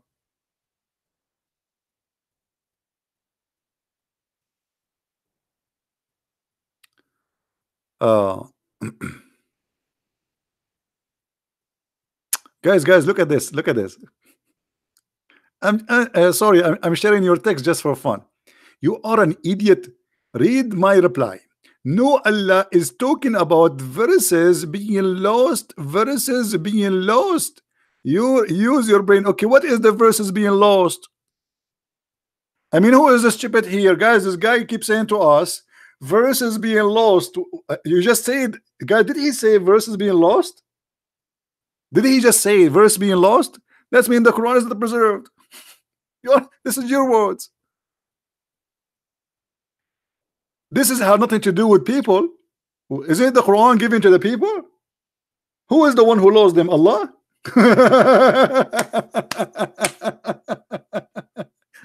Who is the one who lost the verses? As long you are saying to me this has nothing to do with the people, are you saying that the one who lost the verses is Allah?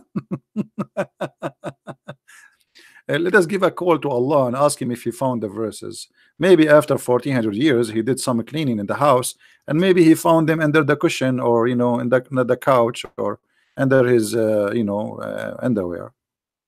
What's wrong with you? So now you try to fix it, you make it a blind. So you just agreed that Allah, he lost verses. So now we started speaking about people losing verses. Now you are saying Allah is the one who lost the verses. Look, this is a smarter Muslim. This is a smarter Muslim. Today is the day of comedy. Look at this guy. Muslim Pyapar said, yes, Allah make the Jews and the Christians and people forget revelation. What? That's mean he is the devil. Guys, look at this idiot. Allah, he made the Christians and the Jews forget revelation. The verse in the front of us speaking to Muslims, you idiot, not to the Jews. Secondly, if this is true, how you explain to me this verse?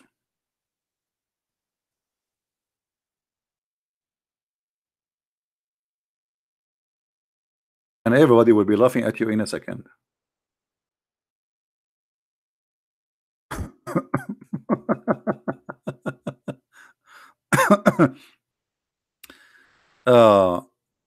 The Quran says, "O Christians and Jews, if you don't practice the Torah and the gospel, you have nothing to stand on." So how Allah, he calls us to forget revelation, and then he accuses us of corrupting revelation according to you? You see, the Muslims, because they are desperate, they try to find an answer. Chapter 5, verse number 68. I will compare it with your text, and everybody will be laughing at you in a second. You just get your prophet busted. Allah asking the Christians and the Jews, saying to them, "O people of the book, you have no ground to stand upon unless you stand fast by the law and the gospel." But you just told me in your funny text that Allah caused the Christians and the Jews to forget the Bible. So how they will stand on the Bible if they don't have a Bible? Unbelievable. because of the rebellion. So guys, the one who corrupt the Bible according to Islam now, it's Allah. Did you get the new news? Who is the one who caused the Christians to forget revelation? Allah. Read the verse. Allah is the devil. So because if somebody rebellion, you corrupt your book.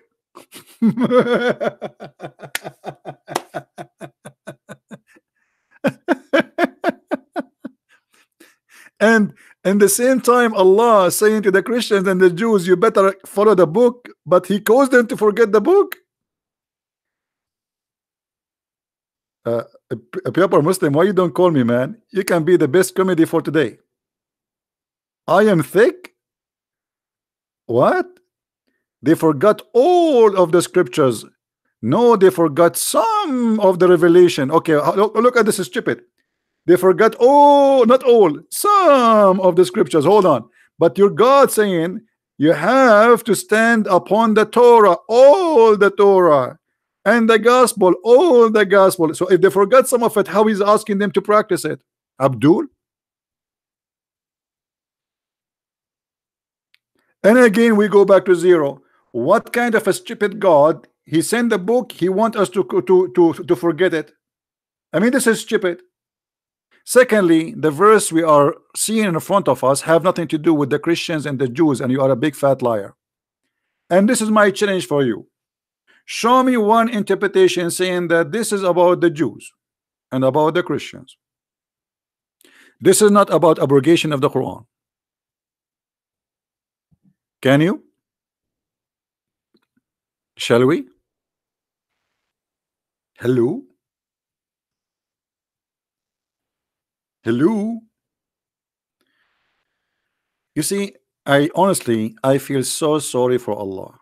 I mean, he could not get any high intelligent being to defend his cult. Look who is defending, and look what they are saying. They try to defend him, but they expose him and they get him busted. And Allah now is suffering because of the stupidity of those answers. He claimed that those verses is about the Christians and the Jews.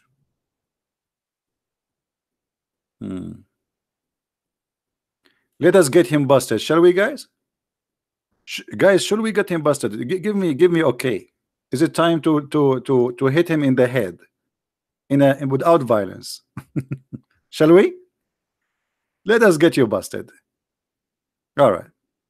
Everybody will see in a second you are a big fat liar and you are just trying to cover up for your profit. Chapter 2, verse 106.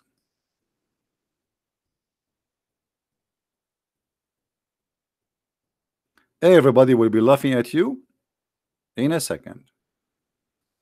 This is for the Christians and the Jews, huh? Allah, He made forget the Christians and the Jews some of the scriptures. Read with me, you coward liar. When the disbelievers began to degrade, to write the matter of abrogation, saying, one day Muhammad he enjoying his companion with one thing, and the second day he forbid it.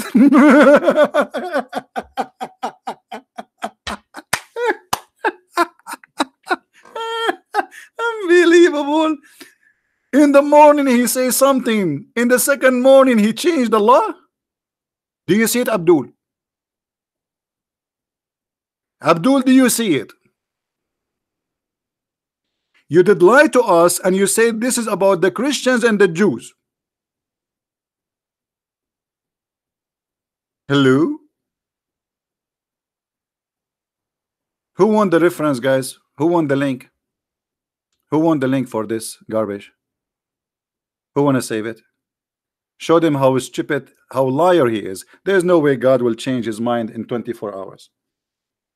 He make a law in the second day in the morning he change it. Is it me who's saying that? This is your Jalalain. This is the official government website of the Kingdom of Jordan. And this is Tafsir al-Jalalain, one of the highest scholars of Islam. When the disbelievers they began, which means they make fun of Muhammad in the matter of abrogation. What abrogation? The guy he's saying something one day and the second day he says something else. One day he approved it, the second day he forbid it.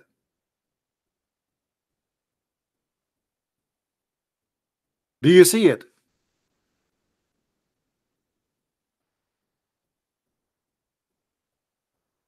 Hello, pure Muslim, what happened to you? Are you in the oil change shop now? Are you going to change your oil? Jalalain is interpretation, but however, they are telling you what is behind the story. What happened to Muslim Abdul, who lied to us, says this is for the Christians, Allah made them forget the Bible. And not only that, you liar, the Quran says in chapter 5 verse number 14 that Allah will punish us because we forgot, not because he caused us to forget. Let us get you busted, Abdul liar. This is in chapter 5. Let us go there. Those Abdul, they forgot they are talking to Christian friends. Don't forget that. Keep trying. Do you see? For those two who call themselves Christians, we did take a covenant, but they forgot a good part of it. Not he caused us to forget. Liar. And this is why Allah want to punish us, supposedly.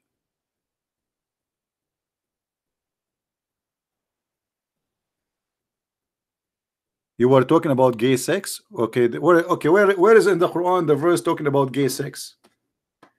Abdul, I mean, how stupid you are. In the whole, since I started my program until now, I did not mention the word gay. Correct, guys?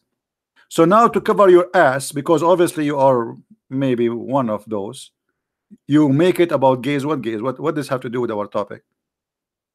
And I will go with you. Show me in the Quran where Allah calls you to forget the verses about gays. I want to go with you, brother. Never. If we go in the Quran, we will find that your God Allah, he made it clear that if there is somebody is a gay, brother, you spank him with sandals. Is that true? Let us go to the Quran and let us go to the interpretation too. All right. Allah make you forget the verses about the gays. Where? They are there. Obviously you are stupid. You don't know what you are talking about. Be careful, be careful. You are talking to in the presence of Christian friends. Be careful, my friend. All your prophet stupidity is here. Huh? Okay. Let us love together.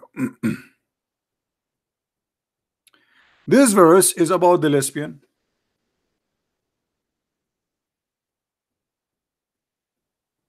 The verse after it, this is chapter 4 verse number 15, and this is chapter 4 verse number 16 about the gays. You said to us Allah he caused us to forget the verses about gays. You are a liar. They are there, brother. Read with me the punishment of gays in Islam, brother. And if two of your men, brother, they commit loudness, adultery, homosexual intercourse, punish them, brother, insult them, beat them with sandals. You beat a gay with sandal, he get horny. The punishment of gay in Islam is to beat him with sandals. And you just told us that Allah made you to forget the verses. Where? They are here. Hello? Hello?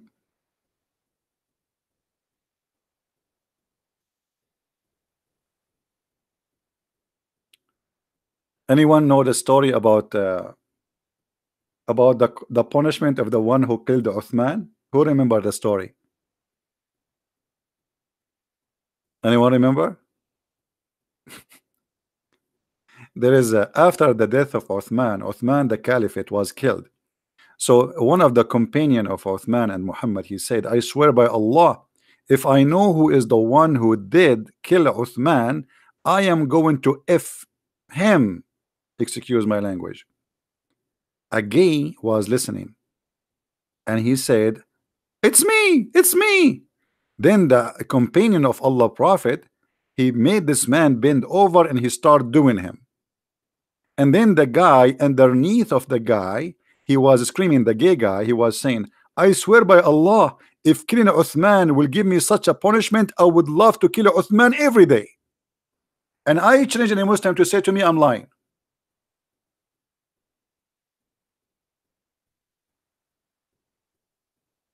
Hello?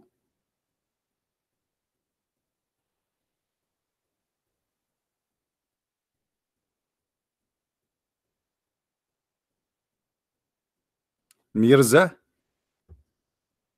Mirza. No, I don't have any caller.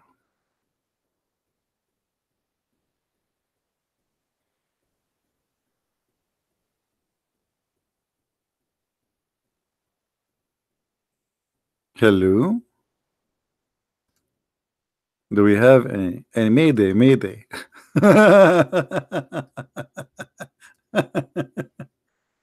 Oh boy.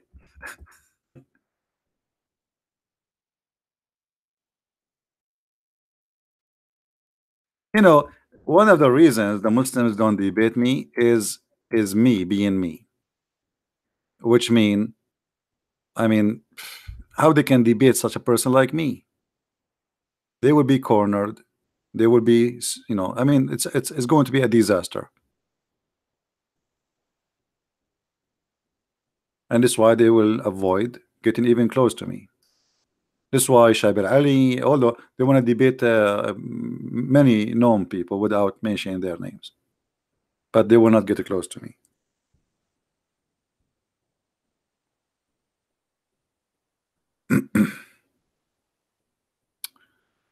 All right.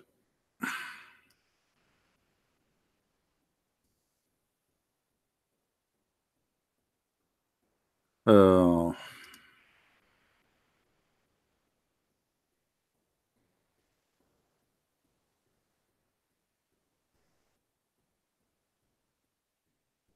Hey guys, don't forget please to subscribe to my other channel because soon we will start broadcasting there. I did not start, I was supposed to start today there, but I noticed still we are very low in the numbers of subscribers. So please, the admins, they are posting for you the link for YouTube. Don't forget please to subscribe. All right. Now I think it's time to put for you some relaxing view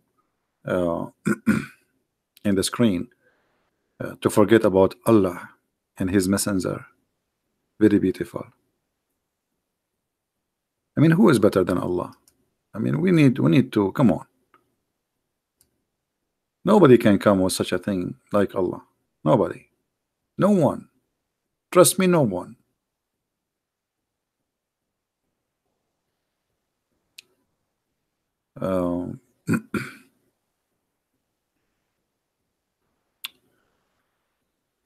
Where?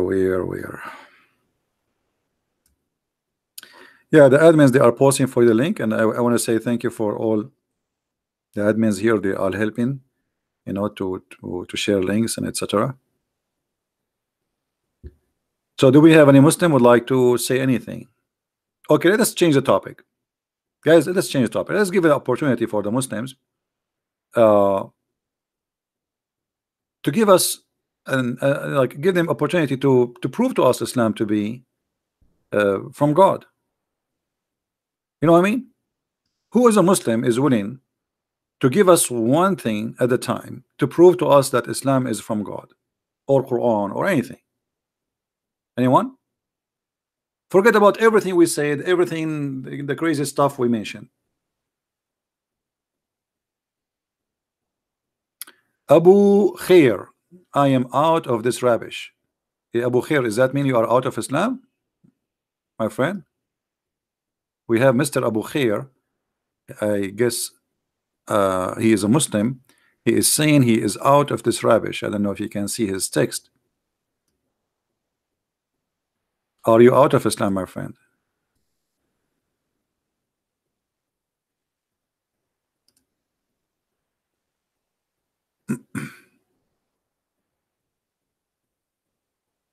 All right, good for you. Happy for you. Today we have many people left Islam. That's wonderful. So who is a Muslim want to show us one good thing about Islam or something can prove Islam to be from God?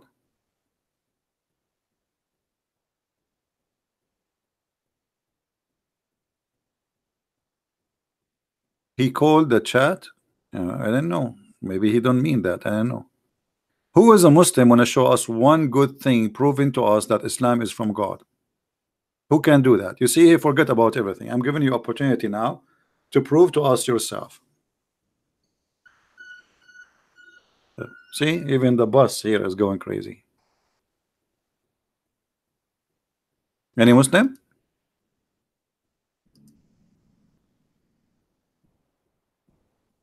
What about we talk where Allah he put the sun sitting in the murky water, which is going to prove to us, as long the Muslim they don't want, which is going to prove to us that Allah is God. Allah is the only God who knows where the sun set. He discovered that long before anyone. He discovered that the sun set in the murky water. And by the way, I am an Arab, and I say to you, I saw that with my own eyes. In the Middle East, brother, the sun always set in murky water. Is that true, Muslims?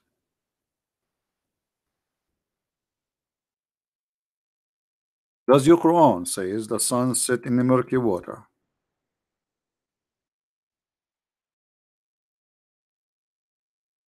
Hello?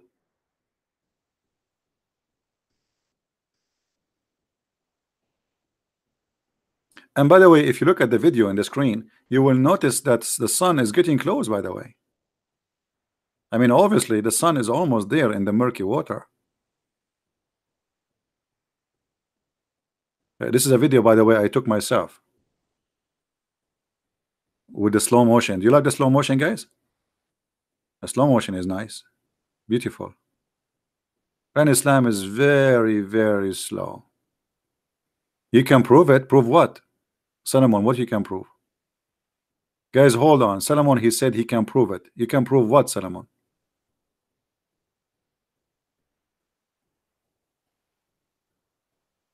Solomon, you can prove to us that the sun set in the murky water?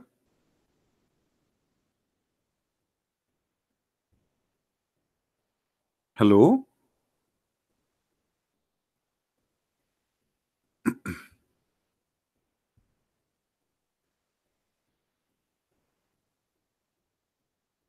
Yeah, which sun? Because the Quran says there is two suns. There is two east and there is two west. Have you ever heard of a God? He knew this, that there is two suns. There's two east and two west.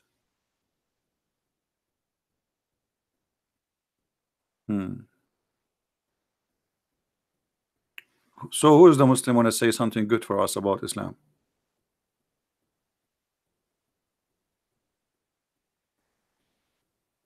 Will make them forget? Where it says will make them forget? Hey guys, either this guy is a stupid or he is a stupid.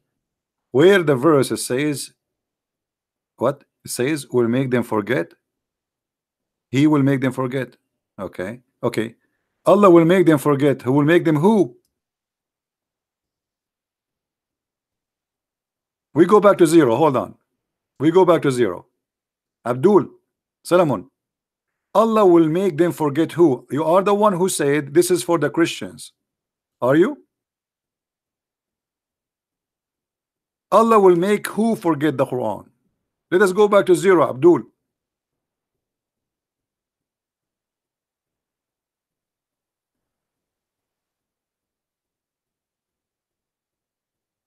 And why? Why Allah want to send Quran and he make you forget the Quran? The reference proving you to be a liar. It says this has happened to Muhammad. Correct, guys? We showed you the interpretation. This guy is a certified liar. Here we everything we say we prove it. Everything we say we prove it. Muhammad he lie, he fabricate his lie, and he changed his mind second day, and people start making fun of him because something he say in the morning and afternoon he have different law. Who is saying that? You're scholars, not me.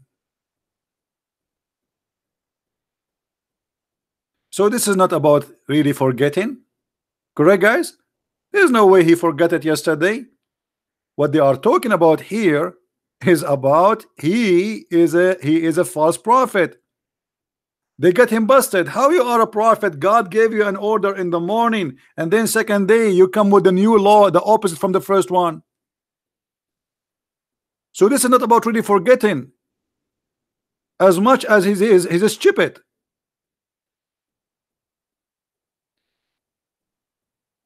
Your God, he gave you a law yesterday, and then the second day you give a new law, the oppose the first law. Why? It doesn't say after a century, it says the second day. Do you see it, guys? Guys, does it say that, or I'm making things up? Read with me. When the disbelievers began to deride the matter of abrogation, saying that one day Muhammad enjoins his companions to one thing, and then the next day he forbid it. So in the morning he says do mut'a, in the afternoon he said don't do mut'a. In the morning he said don't marry Christian women, in the afternoon he say marry Christian women. Allah forbid you, brother.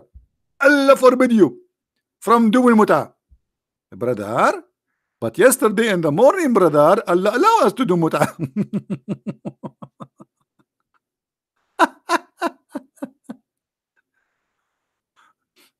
But I understand. I am if I am in your panties, and thank God I don't need them, I will be suffering like this. But so enjoy your panties. Stay with them. Stay with them.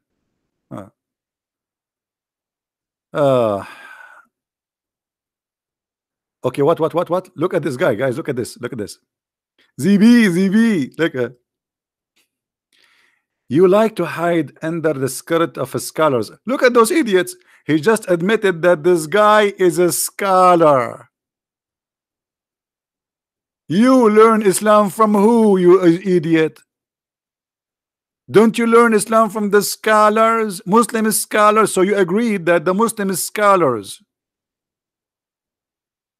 I cannot prove that from the Quran, authentic hadith. So what I was showing you all those 3 hours, I was showing you authentic Quran and authentic hadith. Isn't it the hadith says that the prophet he forgot Quran? Here we go.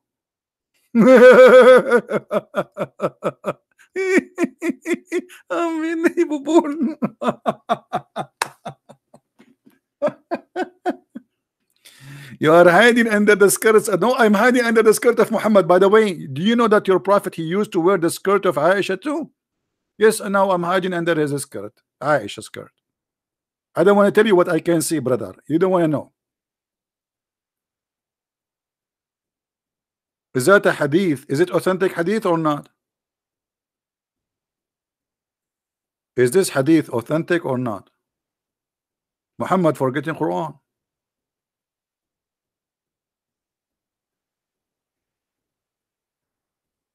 Hello.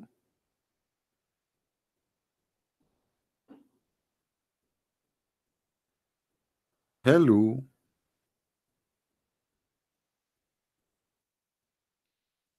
We have only 675 likes, but we have more than 1,000 people watching. Man, people don't like me. I'm going to change my name to Muhammad, and then they will like me a lot. And then they will subscribe from the distance of 1 month journey because they are scared.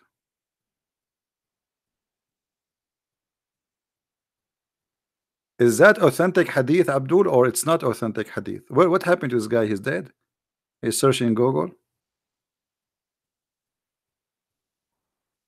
You have humiliated me. Why? Did you break my teeth the same as what happened to your prophet? He hid between the legs of Aisha. How your prophet can read the Quran if you have no teeth? I mean, this guy, he lost his teeth from the beginning of the time he claimed to be a prophet. Imagine you once take your teeth off and let us see how you can recite the Quran. A prophet, his God could not protect his teeth, but yet he have to recite the Quran. Hello?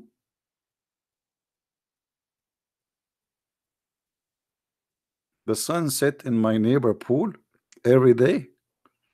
I hope the sun you are talking about is not your neighbor wife, because that will be the job of Muhammad to look at. My neighbor, his wife, her name is Sunny. So the sun set every day in the pool. I see her every day, brother. Her name is Sunny.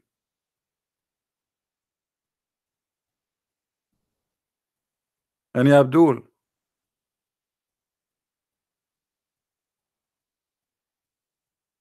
Prove to you that Aisha, hold on. Guys, prove to us, hold on. I mean, those Muslims are asking for it, aren't they? Hold on. ZB, prove to us that the Prophet wear Aisha skirt at challenge. Okay, at challenge. So what you will do if you lose the challenge? Are you willing to open your camera and you do the monkey dance for us, and I will put a live on YouTube? As long you are saying challenge. What do you think, guys? Are you willing in the front of everybody? If I show you that your prophet is doing that, are you willing to dance in the camera? The monkey dance. Hello? Hello? Say yes.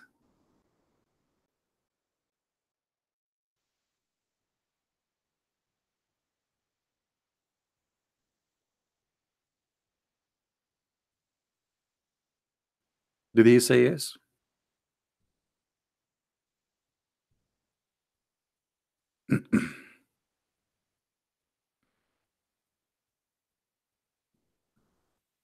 Where are you? Did you say yes? Guys, did he say yes? That's very easy, actually. Say yes. Swear by Allah you would do that. I'm waiting for you. It will take me less than 30 seconds to show you your prophet wearing his wife's skirt.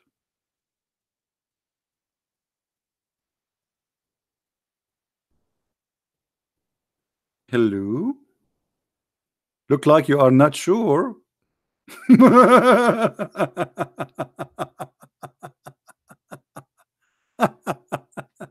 Okay, let's have a deal. What about you call me live in Paltalk and I will make you read the hadith for us? Only, I don't want you to do anything. Don't do monkey, nothing. You read the hadith for us. Is that fair, guys? Is that fair? You read it. Whatever is in the screen, you read it. Who dare to do so?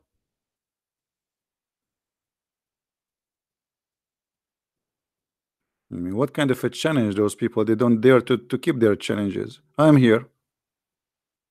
I'm giving you opportunity to call me live and, you know, explain yourself. They don't dare.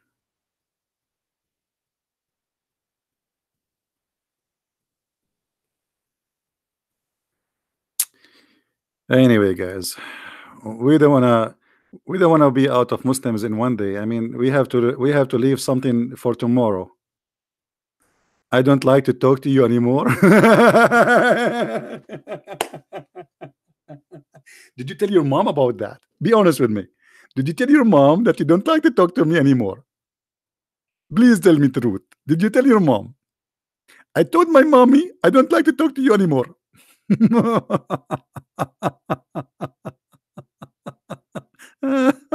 Unbelievable. Oh man.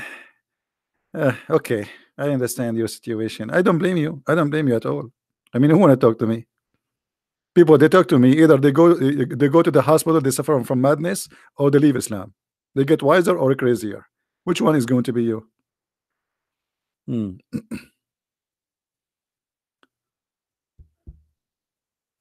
Anyway, guys, again, don't forget to subscribe for the other channel. The admin, they will post for you the link.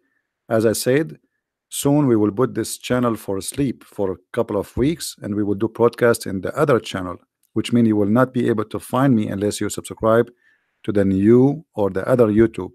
There we have a couple of thousand only, so we want to move a lot of people as a backup for that channel. The admin, they will post for you the link, and they are posting it as you see, so please don't forget to subscribe. All right.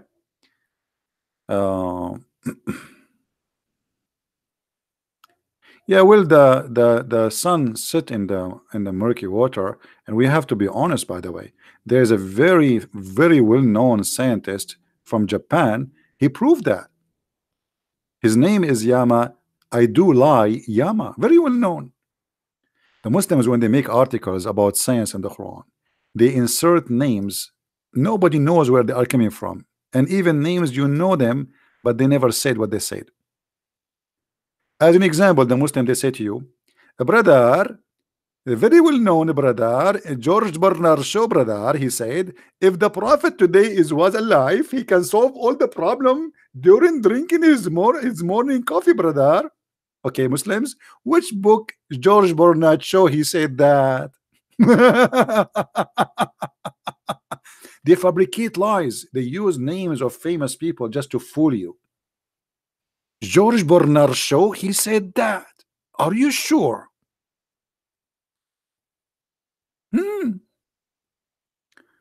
Okay, well, maybe a year or 10 years or 20 years, God knows. Christian Prince, he will die.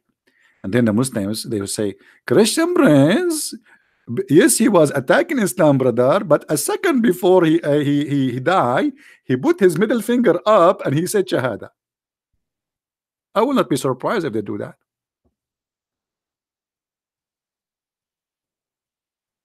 Everybody convert to Islam, brother.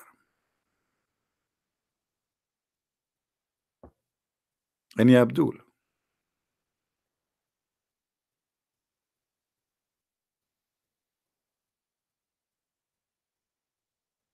Do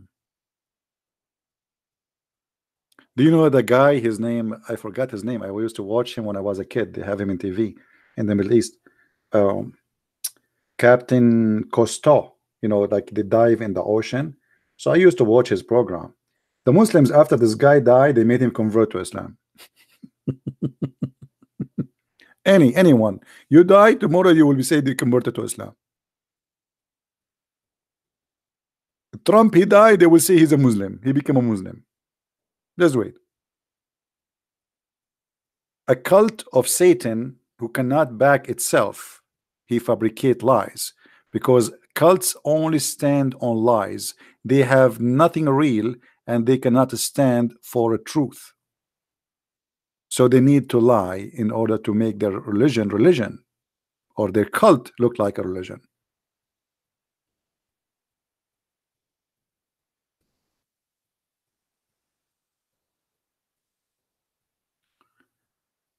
Any Abdul? He's still challenging me. Well, I accept the challenge. Actually, the hadith I posted 1,000 times here. Not only, it's not something new. Correct, guys?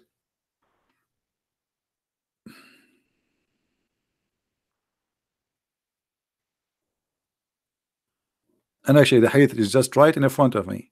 It's in front of me in the screen, waiting for the Abdul to dare to say yes. Hello. And because he knew that what will happen, he will not call me.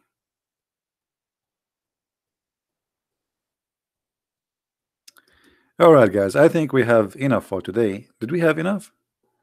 Did you guys enjoy being here? What if I go for like a trip or something? You guys, you will miss me. I will miss me. I will watch my videos because I miss me. And I am like Muhammad. I say something in the morning, I forgot it. Then now because I'm lucky, I have videos, so I play my videos so I can remember what I said in the morning. And Jibril, you know, will help me. Jibril always. Jibril, the hummus guy. I mean, even Jibril is a joke.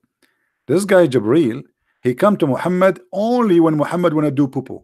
Have you ever heard of a God? He sent his angel to his prophet when he is doing poo-poo. I mean, can't you wait? I don't want to see Jibril in the bathroom. I mean, leave me alone. Imagine, let me show you, because they will say he's lying. Imagine you are now a prophet of Allah, and Jibril is coming to deliver you something. When he wait 24 hours all day, he don't come to you. The second you go out to go to the bathroom, now he want to talk to you. I mean, this is not even fair. This is chapter 1, verse number 1 in the Quran, brother. The book of Asbab al-Nuzul, which means the reason for the verses to come down. Read carefully, brother. Read carefully. What a drama. It says that the messenger of Allah, Allah bless him, whenever he went out, which means to do, excuse me, to do poo-poo, he used to hear someone calling him, "Oh Muhammad." And whenever he heard this, he used to flee, like, you know, like, what the heck? Why the prophet he flee? Oh, you guys, you don't see the screen? Oh, sorry, I apologize. You don't see the screen. Jibreel did not inspire me. He just did. Do you see it? I mean, obviously Muhammad is a prophet. Look at this. The guy, Jibreel, come to him only when he want to do poo-poo. Muhammad unzip, he said, and then he heard the voice, "Oh Muhammad." And then what Muhammad he do, brother, when he hear the voice, he flee. Have you ever heard of a comedy show like this? Even Charlie Chaplin cannot do that. Charlie Chaplin, he go out to do poo-poo, he hear a voice, says to him, "Oh Charlie." And Charlie like, and he start running with his shoes going in opposite direction. So it's for sure Prophet Muhammad is a prophet. Hey Muhammad, you saw and you heard the angel many times before, so now why you are running? Anybody can tell me why he's fleeing? Why? I wonder how. I wonder why. You told me about the blue sky and all what I can see. Muhammad fleeing around me. I turn my head up and down. I turn it around, and all what I can see, the prophet fleeing from me. I think this song actually written for Muhammad case in that day. Muhammad, he heard the voice. He turned his head. I turn my head up and down. I turn it around, and all what I can see, a lemon tree, nothing around me. I mean, isn't it obvious? It's written for the prophet story. What an inspiration. Unbelievable. Very beautiful. Now, I'm going to finish for today, and I need to make some tea. Who want to drink some tea with me? I wish really I can. I am sure many of you are good to have a good time with you, and we will, like, you know, we to be together. But sadly, you know, Jibreel is not bringing us the flying carpet where I can send it to you and he can bring you over here. And you know who used to own the flying carpet? Anyone knows? Who used to own the flying carpet? Anyone remember?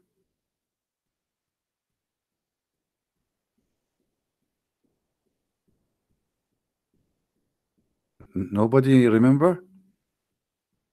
Solomon. This is all the news. It's my dad, brother. Because brother, we Arab, we are pirates, and we hijacked the Solomon ship, and we took the carpet from the ship, brother. And then my dad, brother, he can bring me to America by the carpet. I did not pay for ticket, brother. I passed all security, immigration, and Trump could not stop me by the help of the flying carpet. And by the way, don't just keep that secret, because I don't want the FBI to know about the flying carpet in my house. And then they will go and they come and they arrest me because they will accuse me I'm smuggling immigrant. Flying carpet, Muhammad. I mean, even flying carpet in your book. I mean, what is left? What is left? Even a flying carpet. I want to get one. I am desperately in need of a flying carpet, so I will not pay for airplane ticket. Anyway, guys, I love you all, and I hope the Muslims will not hate me much. But it's okay if you hate me, I understand. But trust me, I don't hate you. I really try. I'm trying to help you, my friend. You Muslims, you are not You know, you are not listening to your mind and your heart. We don't hate you. We are trying to help you. But you understand that we are making fun of your cult.